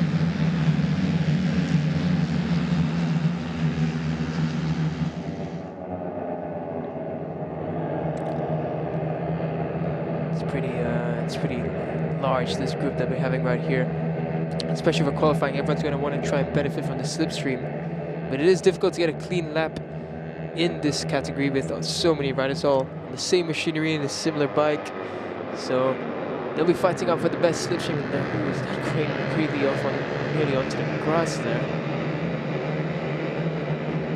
Couldn't tell what that was. I do believe that was the likes of Muhammad Nur Hakim. Getting a bit sketchy there on the rumble strip. But that's the interesting thing about this category. There's about 100 different lines that they can take into each corner, and it's just full of overtaking action. Yeah, you can see now that everyone's getting the gas on down into 12 and 13. Much better looking weather for this time. The track conditions not 100% dry. You can see that the damp patches here and there, but it will mostly be okay for the riders to push forward.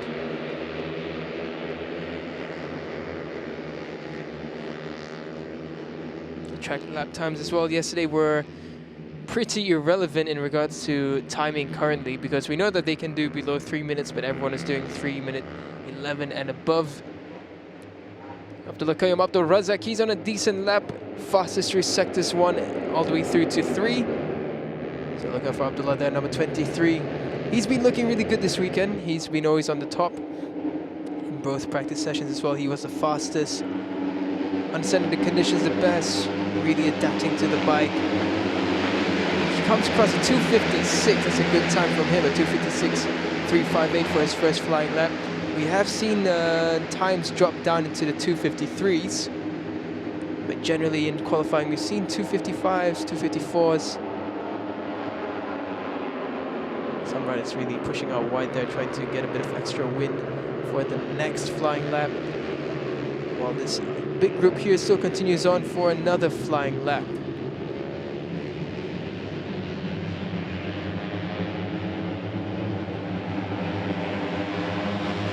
So for now we see this large group coming on to turn 3, but Abdullah Qayyum, he's been consistent all throughout the sessions this weekend. He's really found his way through the pack. He's been consistent in the championship as well. He's had some good finishes. Unfortunately, he collected no points in both race ones. Collected a podium in round 2. Third on the podium was Abdullah Qayyum, and this time around he's looking really strong. Amashukan Aiza now with the fastest first sector. Go now into turn 5 and 6. Everyone's swarming about. It looks like a swarm of flies all trying to corner through the track. It's an amazing feat to behold.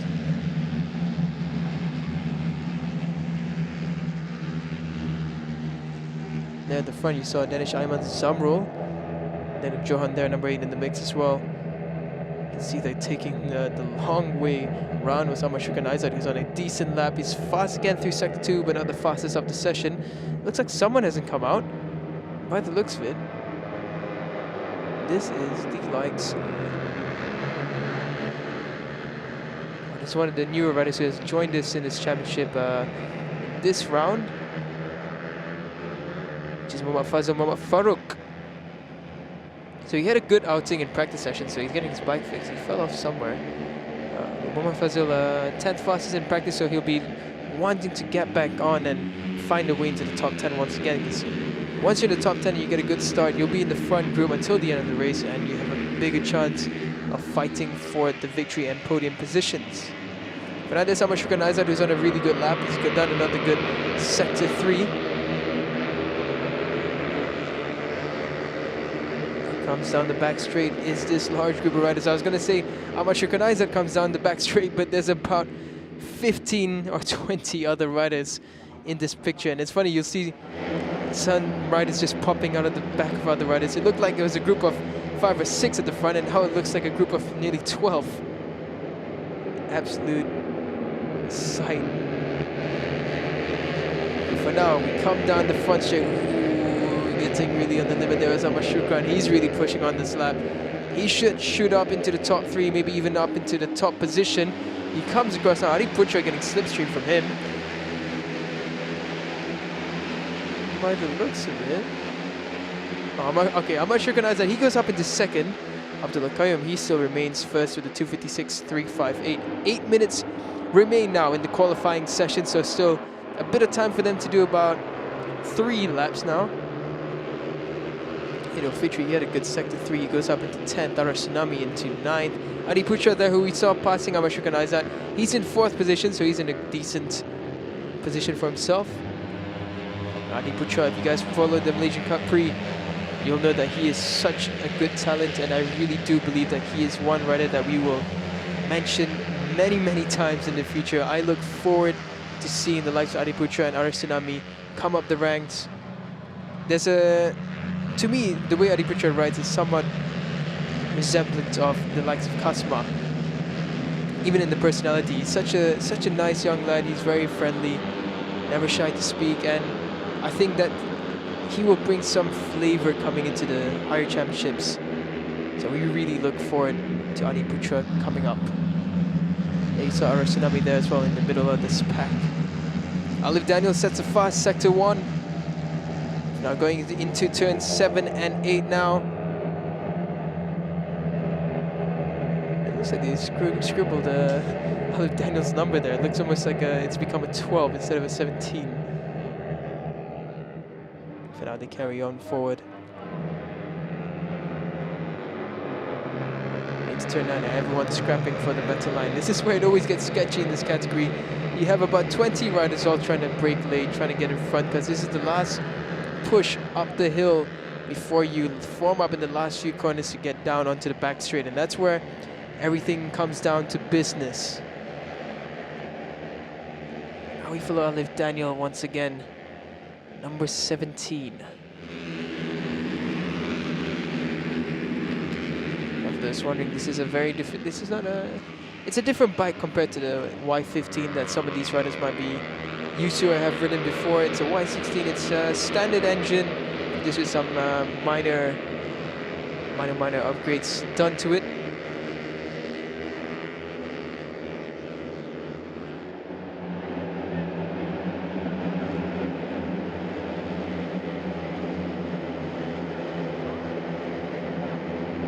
Follow all these riders down the back straight. You can see there's still damp patches here and there, but as I mentioned before, it is still mostly a dry track. We have fair weather here at the Sepang International Circuit. It's not hot. It's a bit humid though. I was down there doing a live for the Asia Road Racing Championship social media page, and it was very, very hot and humid. Well, I will take back what I said about being hot. It's not hot, it's just very humid. And Abdullah Qayyum there. Abdullah Qayyum and Muhammad Nur Hakim putting in 253s, 2.5 seconds faster than Muhammad Zaki Ahmad in third. Ahmad Shirkan Aizad, he's down in 6th place right now. Alif Daniel, who was on a good lap, he goes up into 4th, but he trails the top two by 2.6 seconds. But what a job it has been from Abdullah Qayyum and Muhammad Nur Hakim this weekend. They've been really, really on song. They haven't really set a foot wrong at all this weekend. They've been first and second in the combined practice. And it's absolutely amazing, the consistency that these two are displaying currently. Ahmad Shirkan Aizad, he sets the fastest first sector again. Ooh, going really wide. There's Abdullah Qayyum. So he will have to form up, and if he wants to push for another lap, he'll have to rejoin the group for the next flying lap. For now it looks like Ahmad Shirkan Aizad, he's still on pace. He's still trying to get into the higher positions. He will not know currently that Abdullah Qayyum and Muhammad Nur Hakim have just set a 253. All he knows is to just keep on pushing, finding a way into getting the good slipstream and pass the large group.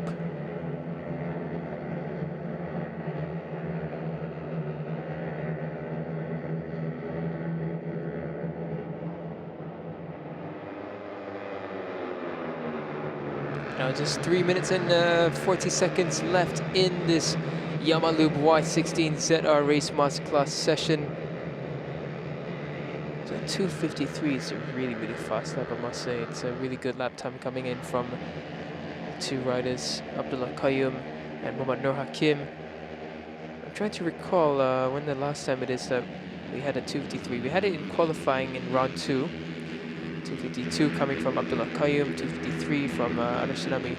So Abdullah Qayyum, so far, he's always had some good qualifying sessions. He just needs to stitch it up for the race coming up today and tomorrow. I do believe Abdullah Qayyum can just get his race tactics in the right order. He will definitely be looking at a good finish. And championship-wise, Abdullah Qayyum, he's all the way down in 8th with 29 points, so not really a strong chance to fight. Actually, he has no chance at all to fight the likes of Faris Hafiz, but he could knock himself up a few places this weekend. But Ahmad Shirkan Aizad, he's on a really hot lap. Whoa, going onto the grass there. Who is that? Is that Adi Putra? And here comes Ahmad Shirkan now. It's a really good lap for him. He should shoot up to the top. And there we go, a 2:52.229 from Ahmad Shirkan Aizad. A really good lap, fastest in sector 1 and 3. So we have another 2:52. This is the first 2:52 of this weekend. And now with 2 minutes remaining, this will be the final lap that these lads complete before the conclusion of this session. By the looks of it, we might be on course to get our first 2:51s on the YAMAHA Y16 ZR Race Masterclass Championship. This is going to get really, really interesting. And that will be the fastest time ever recorded if we get a 2:51. So you can see how with every round that comes, These riders are able to get used to the bike more and they're understanding the machinery better. Just able to get that extra bit of time that we're seeing now every round. And it's less than ideal conditions, so to get a 252 is a very, very good time from Ahmad Shukran Aizat. For now, the top 4 have done 253s and below. But the gap between Ahmad Shukran Aizat and Faris Hafiz, I just realized that his name has popped up into second. So Faris Hafiz, our championship leader, in a very good position currently. But that can all change with this final lap push. We know the final lap push in this category is something really remarkable. It's an absolute spectacle to see. See Putra there, he looks like he was cruising. Doesn't look like he's trying to push as hard. He's all the way down in... Where's his name? Dropped off my screen. Putra's all the way down at 15th. So he will really need to find his way coming up.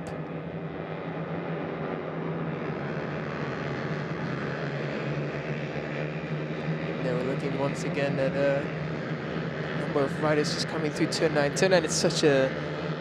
It's almost comical sometimes to watch the way that they enter because it is such a big fight, a big group that's going on.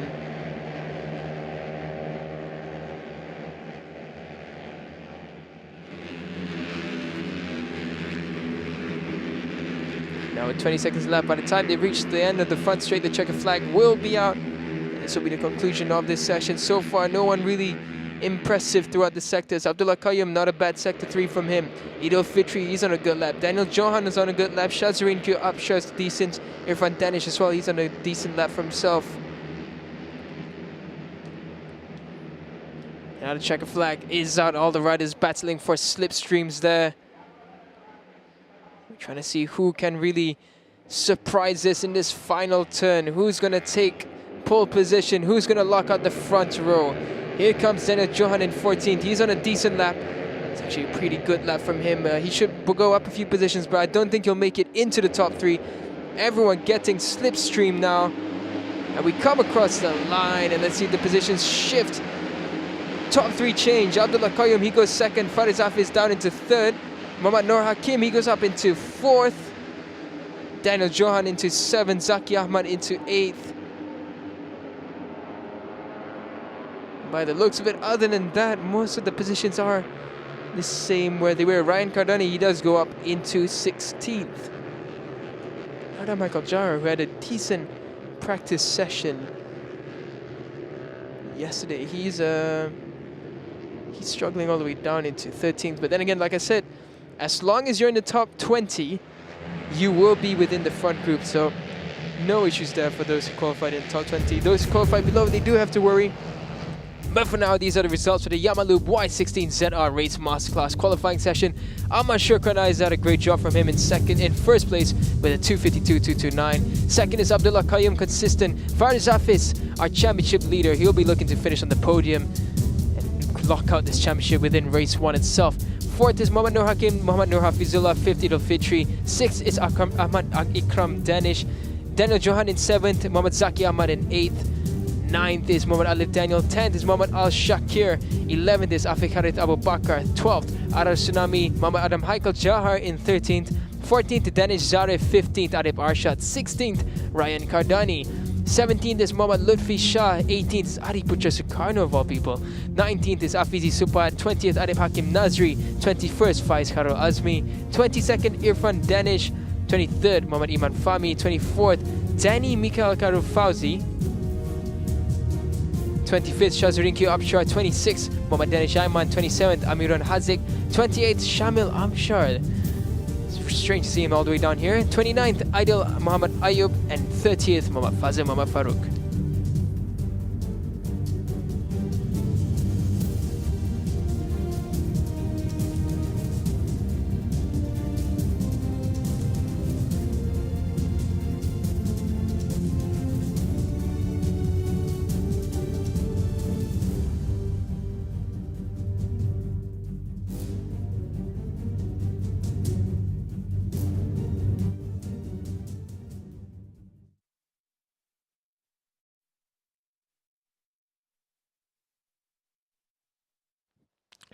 So here's the recap of what happened in qualifying, and it's a tough one to call. Everyone fighting up for positions there. You could see Muhammad Nur Hakim, Muhammad Nur Hafizullah there going really wide on the rumble strip. And it is such a big battle as they come into every turn, every corner. And then when it comes onto the straight, look at the swarm of riders there, blocking out almost half of the track as everyone fights for the optimum racing line. Abdullah Qayyum there, he's had a good session in second. He was momentarily first. I think this was the lap where he took first place momentarily at 2:56 it was.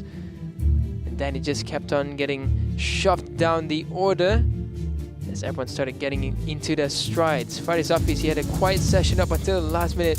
Fazil Muhammad Farouk, he had issues with his bike there and he struggled to get the bike in working order and didn't qualify that high, but for now, this was a battle. Adi Putra getting past Ahmad Shukran Aizat, who eventually took pole position for the race coming up ahead this afternoon and for tomorrow. Well, this evening, I should say, the race will be conducted at 4:40 p.m. so stay tuned for that. For now, this was turn 15. Everyone trying to use as much rolling speed as they possibly can. Here's Olive Daniel and Muhammad Nur Hakim as they try and get the slipstream down to the line. For there, you can see, I think that was Adi Putra who's just gone really wide onto the grass there.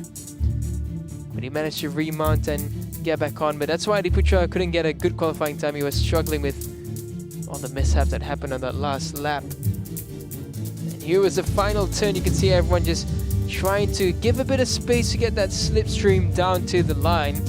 And ultimately it was Ahmad Shukran Aizat who came victorious in qualifying. Well, victorious is premature, but he will start from pole position, followed by Abdullah Qayyum and Faris Hafiz, the championship leader, starting from third.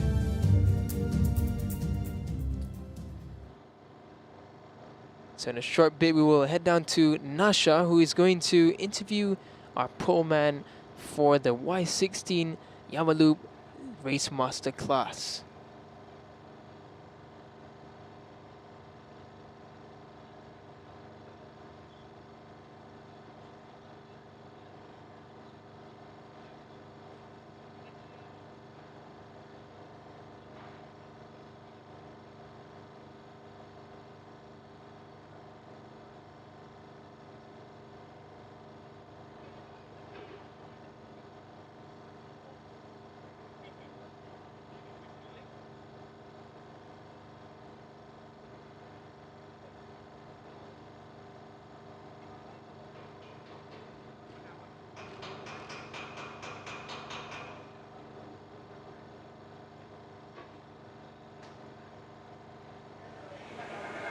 Syukran Aizat terpantas untuk qualifying pada pagi ini dan perlombaan pertama petang nanti. So macam mana perancangan Syukran untuk perlombaan nanti? Sebab kita tahu dalam perlombaan ini satu kelompok yang sangat besar.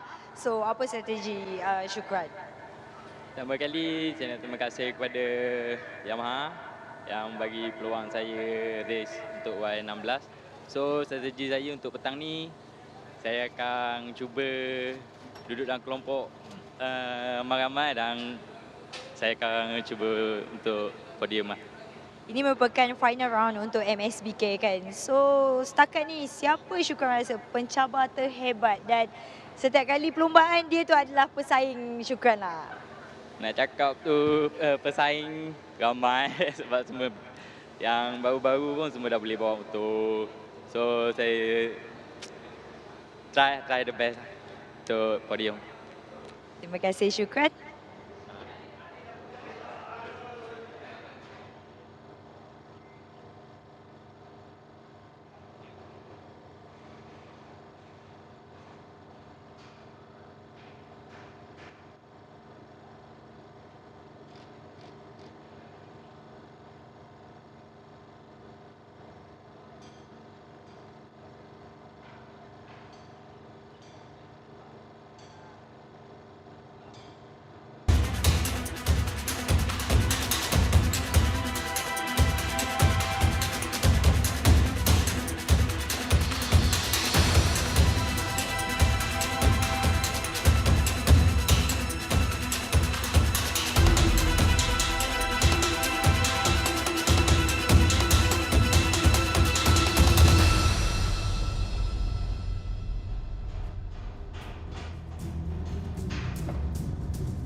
Welcome back to the action. This time we're watching the Malaysia Superbike 250 Championship class. And if you were following us this weekend, you'll notice a number of names missing, especially for the A category. The SIC Racing Team riders are not present in this round of the Malaysia Superbike Championship. For now, it is very much looking like this riders' championship for the taking. Irfan Haikal, absolutely no contest from anyone else. However, I would say Amir Al-Afiq had a really good practice session in the second one, in the second practice in the wet damp conditions that we had yesterday. Coming in just 0.6 seconds off pace of Irfan Haikal's time. So a really decent job from him.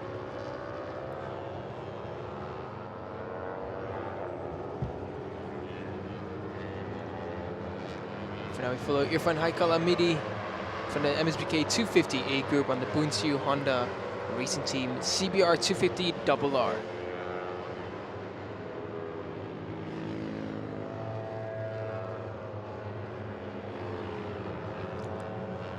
Amir Al-Afiq right now, however, he's just come across sector 1 with the fastest sector time.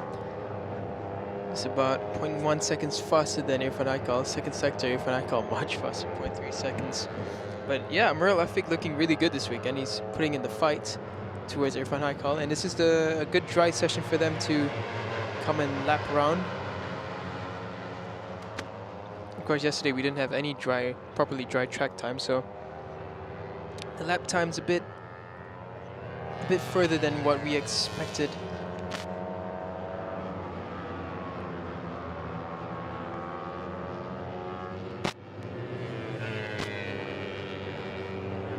Still following Irfan Haikal as he makes his way around the circuit for his first flying lap. His second and third sector, the fastest times of this session so far. No surprise there, really. Irfan Haikal is such a strong young talent. He's matured throughout the season, and in round 1, we saw him making many of what we would call rookie errors, in regards to going a bit too aggressive. But it's paid off because in round 2 he's learned from his mistakes, and he's done a really good job improving and finding his the level of riding that suits him in his aggressive nature and balances out in the fact that he doesn't take too many risks. Comes across at 2 minute 32 from him. Amir Al-Afiq at 2:33, so Amir Al-Afiq, he's really on fire this weekend. He's got to put in the challenge. I thought Irfan Haikal was going to have an easy time, but it looks like Amir Al-Afiq is not too far behind the likes of Irfan Haikal, so there's going to be some challenge coming Irfan Haikal's way, perhaps. It's even more apparent in the fact that Irfan Haikal, he's on a factory Honda CBR with the Bunsiu Honda Racing Team, and Amir Al-Afiq, it's not a factory machinery, but it is a CBR 250 RR as well for himself, so an interesting fight between these two will be. Amir Al-Afiq, he's just doing the right thing, which is to follow Irfan Haikal, and he's got the fastest first sector time coming again. So looks like Amir Al-Afiq, he's got a really strong sector there in sector 1.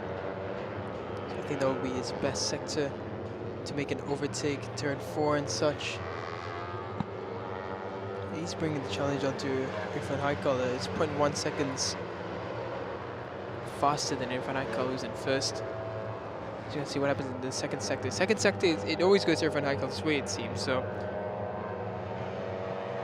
some work definitely needed to be done for Amir Al-Afiq there. He needs to find a way to try and bring the fight to Irfan there, and for really see what Irfan does that's different from him, so that he can take advantage of it and really make his way up the order.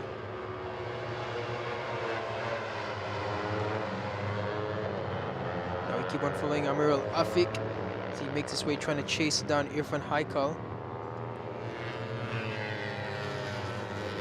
It's a tall ask this to try and keep up with the young rider from the Bunsiu Honda Racing Team, who is really making headlines now. He's been really one of those riders who's dubbed as a star in the making. He's been so consistent, so aggressive, and really entertaining to watch when he rides.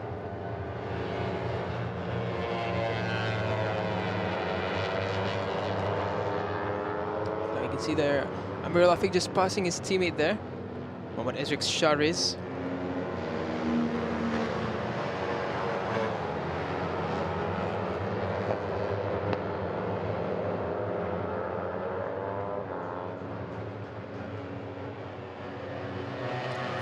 Amir Al-Afiq, he comes across. Irfan Akal came across now with a 2:32. Amir Al-Afiq does a 2:30.927. That's a really good lap time from him, actually. 2 minute 30.927.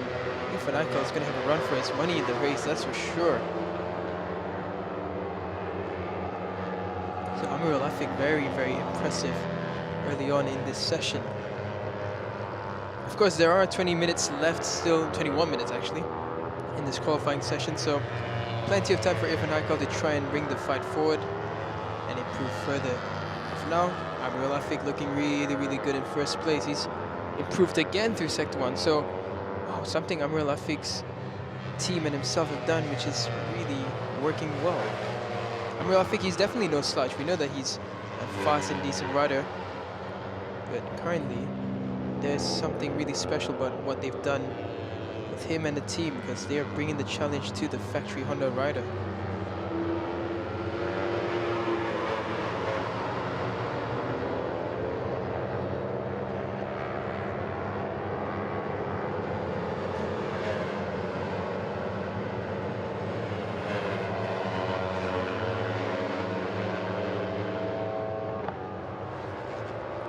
Here's Mohamed Irfan Safwan. He's in 11th place currently with a 2:44.286.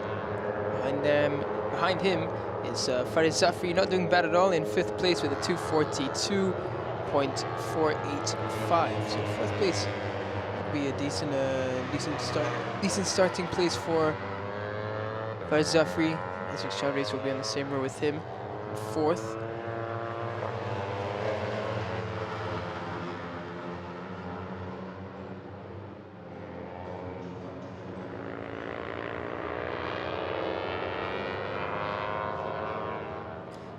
Irfan Akal and Amir Al-Afiq once again. Irfan Akal, I think he's definitely noticed the fact that Amir Al-Afiq has started to lap pretty decently now, and he will need to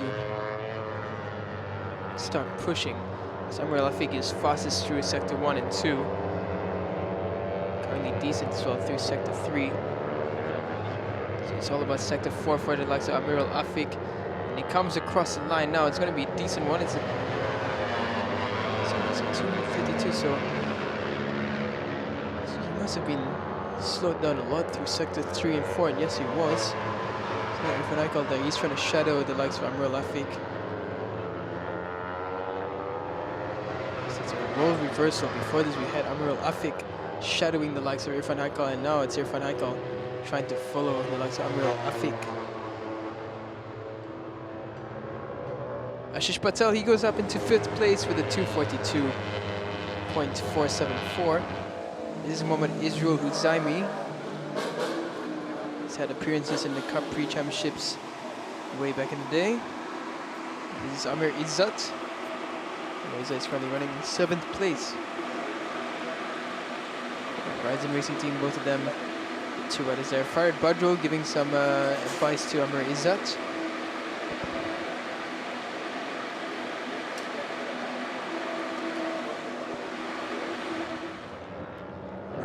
We go back to the front two. This time it's Irfan Akal who's done a good Sector 1. Al-Afiq is much slower in Sector 1 by 0.5 seconds nearly. Here's Alif Ashraf, another rider from the Cup Pre-Championship, done a 2:36 for him, so not too bad.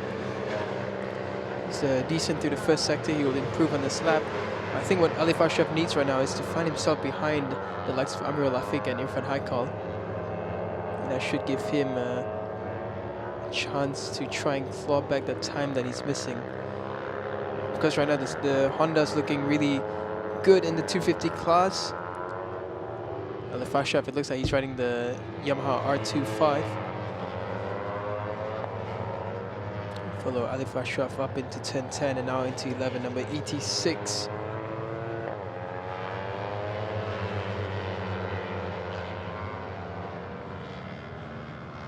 Comes down now from turn 11 into turn 12, the left-hander, and it's a flip into 13 and then another right-hand corner into 14. Here's Alif Ashraf now. He's riding for the Teguh Moktis racing team. Now we just have 16 minutes left in this session. We have a number of riders already in the pit lane.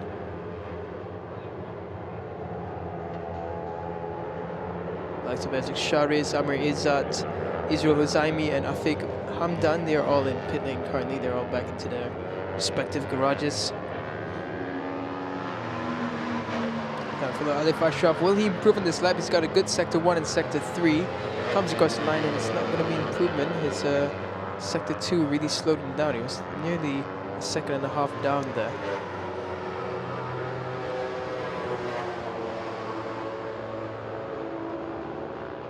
Looking down the order, we have Zakir Nakiyuddin, who's done a decent job at 239.464. Keep following Alif Ashraf now down into turn 3. Ashraf definitely one of the riders with experience in the 250 class. He has been competing in the MSBK 250. He has competed in the MSBK 250 class before. Here's Irfan Haikal, he's going back into the pit. So he'll need to conserve energy as well because he's competing in the Asia Production 250 class for the Asia Road Racing Championship.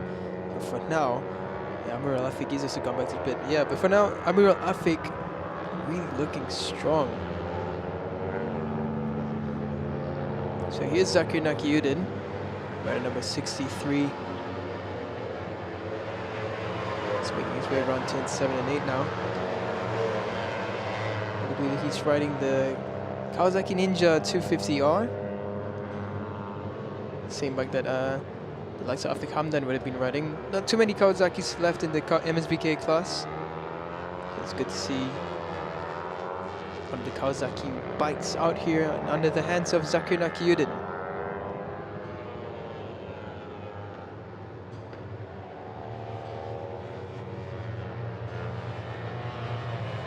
Our track temperature is just 32 degrees Celsius. It's quite cool in regards to Sepang's usual track temperatures. So for now, we just follow Zakir Nakiyuddin around the track. He's riding for that BTEC racing team.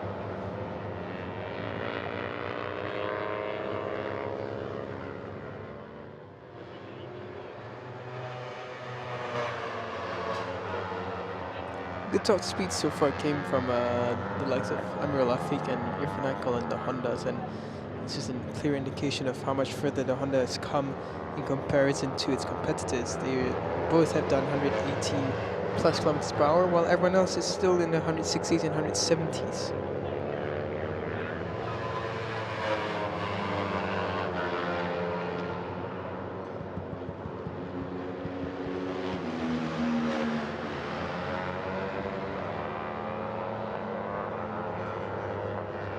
Now here's Faris Zafri.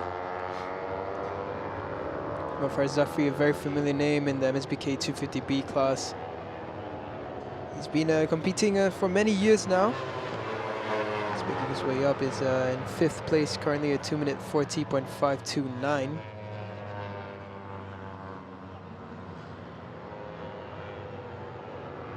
I do believe the machinery that he's riding is the Yamaha YZF R25. Warm up onto the back straight there. In front of Ahmad Faris is the likes of Saidatul Zakira. In front of Saidatul Zakira is the likes of Mohamed Nur Haikal. We saw was rather a comical character yesterday during the practice start. Sorry, during the opening lap of the practice session.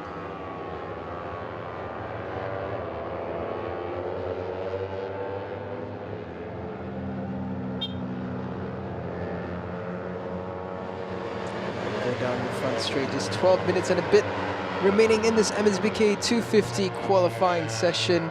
For now, Amir Al Afiq, Irfan Haikal, they are in the pits, as well as Alif Ashraf.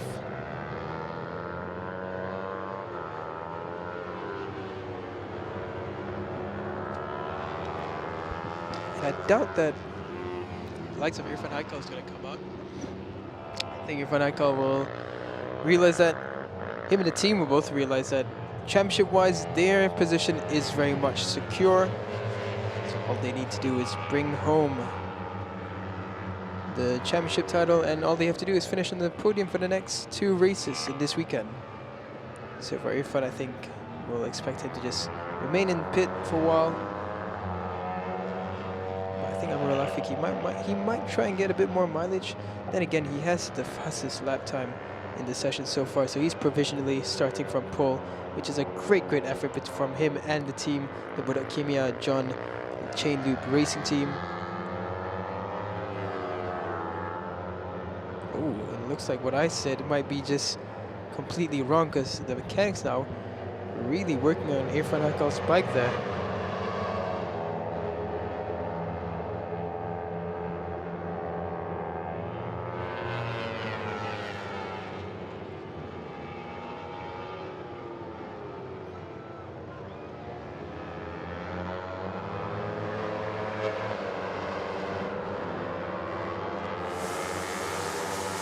So there's Irfan Haikal. He's just talking to his teammate there, Idlan Hakimi.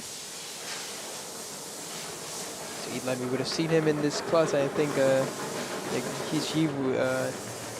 they would like him to conserve his energy for the AP250 class. Idlan having a bit of a struggle so far this weekend. So we hope to see him up and fighting as we expect him to do, because he's such a talented rider. It would be a shame to not see him up into the positions where we expect him to be. But here's Irfan Haikal now. So Irfan Haikal not satisfied with front row. He wants pole position.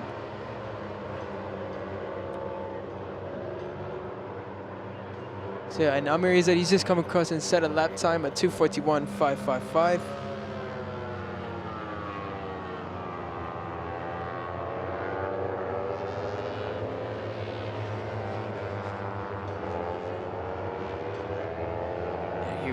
Zulfadli Ishak. So make this way around. But yeah, Amir Izzat, he came across with a 2:41.555. He goes up into 8th position. Currently a lot of riders back into pit lane. A bit of a debrief for the team and figuring out what to do next. What's the next tweak? What's the next adjustment? What can we do to get a better time? What can we do to tweak our current setup? Now we're still sticking with Mohamed Zulfadli Ishak. He's down in 14th with a 2:45.053. 035, apologies.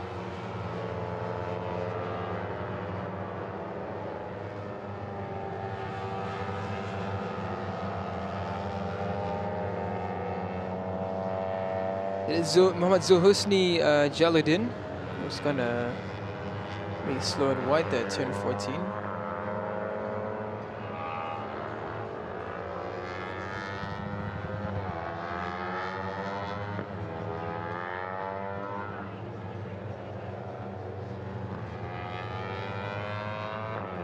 Sitino Shafia, rider number 35, and I really do love the sticker design on the front of her fairing.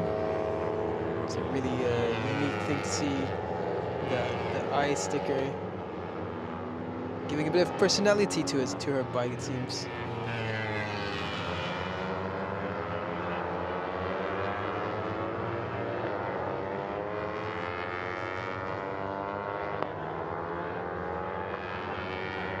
So far, Sitino Shafia. She's down in 18th currently, not the best session so far from her, at 2:52.958.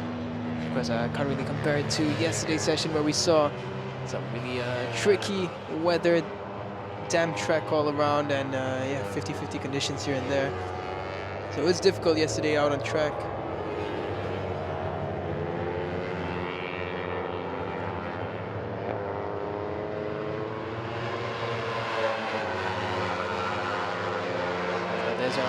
Izzat as well as Sitino Shafia coming across the line. Amr Izzat, he's improved his time. He's managed to do 2:40.004. So in 5th position, 2nd row, not a bad spot at all to be for Amr Izzat.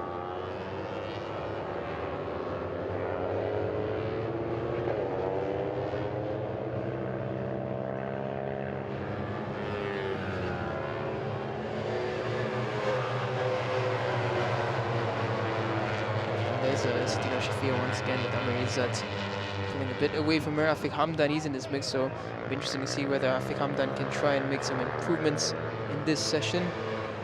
Took a fall very early on in the session, and being how small he is, Afiq Hamdan struggled to pick the bike up, so let's see whether he can improve. Right now, Afiq Hamdan, he's in the 12th position at 243.4. A little bit more to be found for the likes of Afiq Hamdan.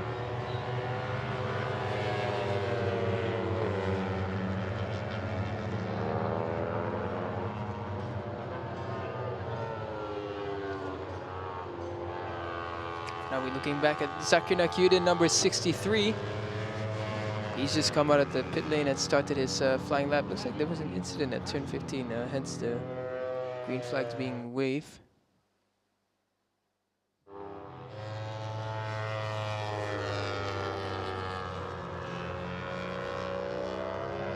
And there again we have Ezrik Shariz, 77 from the Budak Kimia John Chain Loop Racing Team. Irfan Haikal, he's been out on track, but he hasn't been able to make an impression yet. It's only his first flying lap coming through now.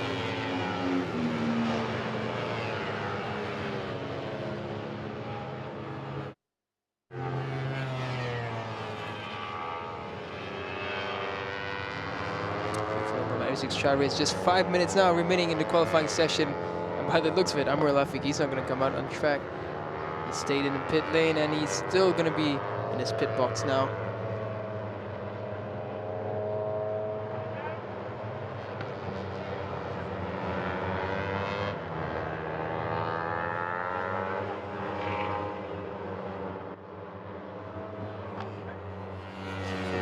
From the front from Ezrik Shariz's bike.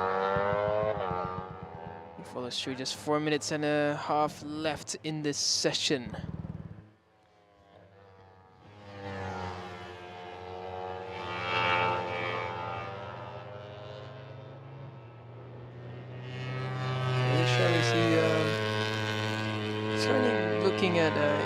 Looking at the potential battle that we might get for this group between Amr Izzat all the way down to Ezrik Shariz, there's only a gap of about 0.9 seconds. So it's going to be a good battle between this group.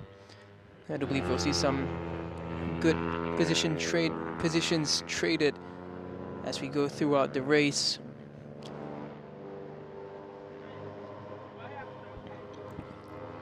And knowing how strong Amr Al-Afiq's bike is, I think being from the same team, Ezrik Shariz will have a good machinery under his in between his legs, so he will be able to try and push forward in the battle, especially down the straight. We know how strong the Hondas are. So he comes across the line now, and he starts his flying lap. Ooh, Irfan Haikal, he's on a really hot lap. He's gone the fastest through sectors 1 and 2. Thank you, cameraman, right on cue.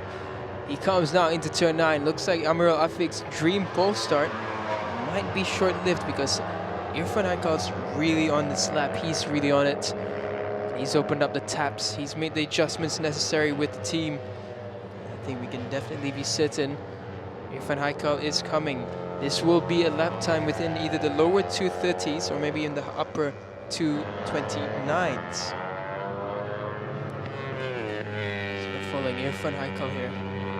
So he makes his way around. Sector 3 should be popping up on my screen shortly. Ooh, Sector 3 not too great from him. And if my calculations are right, this will not be a faster lap unless Sector 4 is really significant for him. Haikal. It's a bit worrisome for him now whether he can get onto that pole position. Because that third sector has really slowed his lap time down from what looked like it's going to be a few tenths up. He will be almost equal with Amr Al-Afiq unless Sector 4 is a really strong one for him. So he needs to stitch this one quite nicely.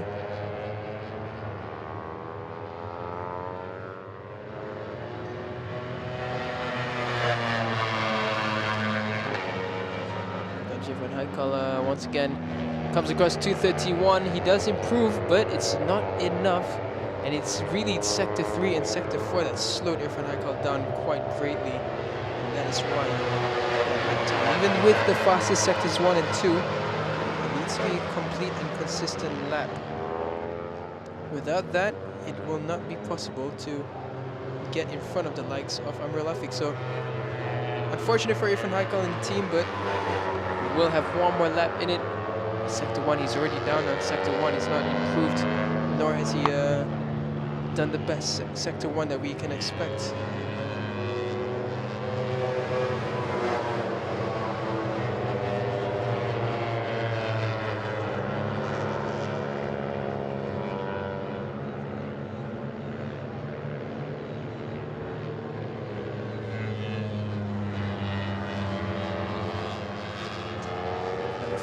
Once again, Sector 2 will pop up anytime now. We're going to see whether he will be able to try and challenge the pole position spot. This will be the final lap that he does, and yes, he's 0.4 seconds up in Sector 2, so Sector 2 looking good. But Sector 1 did slow him down, so not by much. So he needs Sector 3 and 4 to be a very, very good lap indeed. Can you follow Irfan Haikal still? Can he make it a really strong qualifying? Will he make it into a really good lap? We're just waiting for Sector 3. No mistakes have been made from Irfan Haikal. He's become very mature since the incidents in round 1, apologies, that we've had. We saw him going a bit eagerly into certain corners, trying to ride as aggressive as he can, but he's found a nice medium between the two riding styles. Now we follow Irfan Haikal. Sector 3 was an okay sector, but in regards to timing, he's still up. This should still be a pole position lap as long as he can stitch together a good Sector 4. It's all about turn 15. Will he get a good entry? Will the rolling speed be enough for a good exit? Let's see, here comes Irfan Haikal now. No slipstream assistance this time round. Irfan Haikal all on his own. Can he make it count? Will he make it a good one? It looks decent. It looks like he might just do it. And he comes across now, and yes, definitely, it's a 2-minute 30.56 run for Irfan Haikal. He takes back pole position, and he will be starting from the front of the grid. What a good lap that was, a good last lap from Irfan Haikal. And he and the team will be delighted with that. Because for the first time, it looked like Irfan Haikal this weekend was going to be, I think he did down a position. Now Irfan Haikal, he regains the front spot on the grid for the race later on this afternoon and for tomorrow's race. I'll wait for the rest of the riders to come across. Afik Hamdan, he's come across there.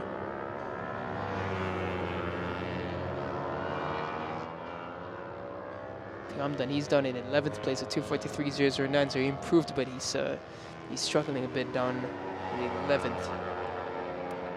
He's still young, so he will still have plenty of time to get used to these 250 machineries. It is pretty big for his size, so some getting used to for him. Ezek Shahriz, he's improved very well. He's the fastest in the B group right now, 2-minute 39.833 from him. So job well done from Ezek Shahriz. He's coming through now, and it looks like it's not going to be an improving lap. But he will be the fastest to start in the B category.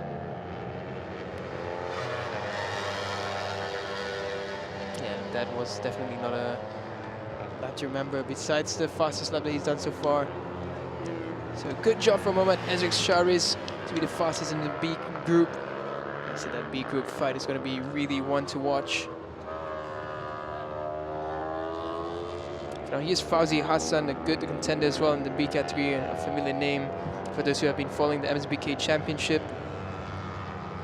He comes across the line, looks like he's on a decent lap. He might improve a bit further, but sorry, he's just come out of the pit, so he came out too late.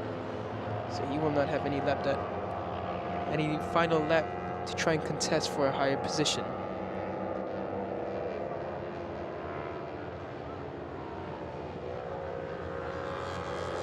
No, but it looks a bit everyone. Oh, sorry, we still have a couple of riders coming through. This is Farid Zafri. He's on a decent lap. Dying Julius Mohammad Zulhusni is in this as well. But he came too late out as well, out of pit, so clearly the team and the riders were not watching the time closely enough. And did not manage to come out to complete a lap before the checker flag has come out. For now, these are the results in the qualifying session. Irfan Haikal, last minute lap, coming in quite handy. He leads the qualifying and will start from pole position. Amir Olafi, great effort from him in second place. Alif Ashraf, he will complete the front row of the grid. Mohammad Zakir Nakiuddin in fourth. Ezrik Shahriz, he will be the poleman for the fastest for the B group. He's in fifth. Amir Izzat Rosali in sixth. Patel Ashish seventh. Ahmad Farid Zafri in eighth. In ninth is Mohammad Izrul Huzaimi. 10th is Mohammad Nur Haikal. 11th, Afiq Mohammad Hamdan. 12th, Ifran Safwan. 13th, Fauzi Hassan. 14th, Mohammad Zulfadli Ishaq. 15th, Abdul Hafiz Sheikh Hussein. 16th is Khairul Amirin. 17th is Saidatul Zakira. In 18th is Siti Nur Shafia. 19th is Mohammad Zul Husni. And 20th is Niraj Sukarmon.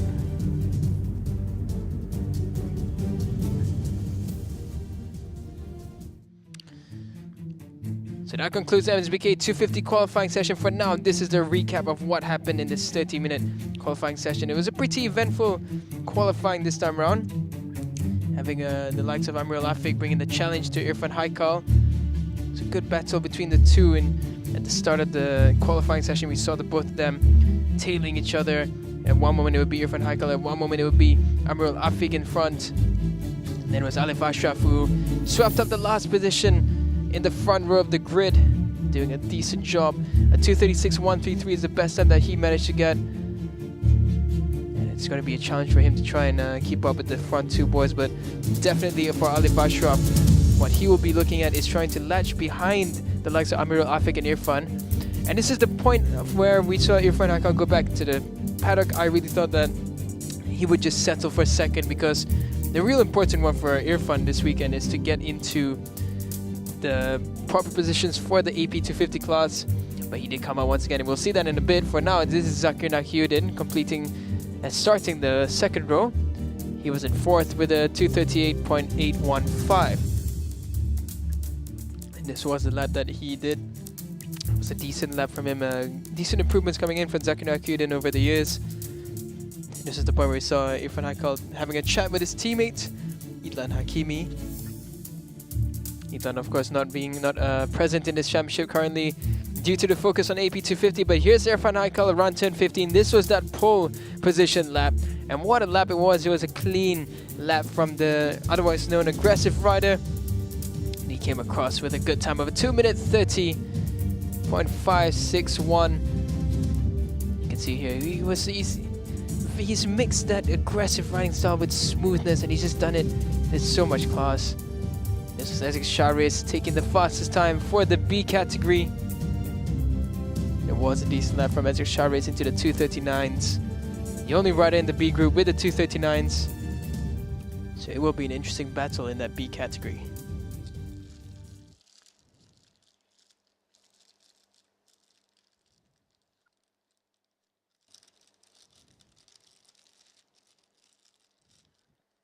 So we'll head on to Nasha, who will interview Irfan Haikal down at the paddock. Dah. Irfan Haikal melakukan catatan masa terpantas untuk MSBKA di saat-saat akhir. Jadi ceritakan sedikit tentang sesi qualifying tadi, Irfan Haikal. Pada qualifying tadi, motor saya ada masalah sikit dan saya masuk, adjust, saya cuba keluar seorang untuk pushkan time dan saya push time saya, dan pada akhir itu saya dapat tempat pertama. Kalau kita tengok Amirul Afiq memberikan saingan yang hebat kepada Irfan kan. Jadi rasa-rasanya kalau perlumbaan nanti, adakah Irfan akan kekal? Maksudnya permulaan tu terus lari jauh ataupun tengok dulu bagaimana? Kalau boleh lari jauh, saya akan cuba untuk lari jauh. Kalau tak boleh lari, saya cuba untuk fight pada last. Terima kasih Irfan, dan kita akan bersama dengan pelumba MSBKB yang melakukan catatan masa terpantas tadi. Okey, bagaimana sesi kelayakan tadi, boleh ceritakan sedikit tak? Alhamdulillah, terima kasih untuk tim saya. Okey, pada mula-mulanya saya pakai setup yang barulah daripada race yang sebelum ni. Agak macam susah sikit. Lepas tu saya minta setup yang lama balik. Alhamdulillah, tim buat dengan yang baik. Saya dapat buat catatan masa yang diorang nakkan lah, dan saya dapat buat yang terbaik untuk semua lah. Jadi kalau kita tengok saingan dalam MSBKB ni memang saingan yang sangat sengit dan rapat, dan agak-agak kali ni boleh ke jadi weekend warrior untuk final round MSBK ni? Susah nak cakap sebab ramai juga yang laju dan kita tak boleh sangka kadang-kadang apa-apa boleh jadi. Tapi saya cuba yang terbaik lah. Saya cuba untuk jadi weekend warrior sebagai rookie lah untuk tahun ni. Terima kasih dan tahniah sekali lagi.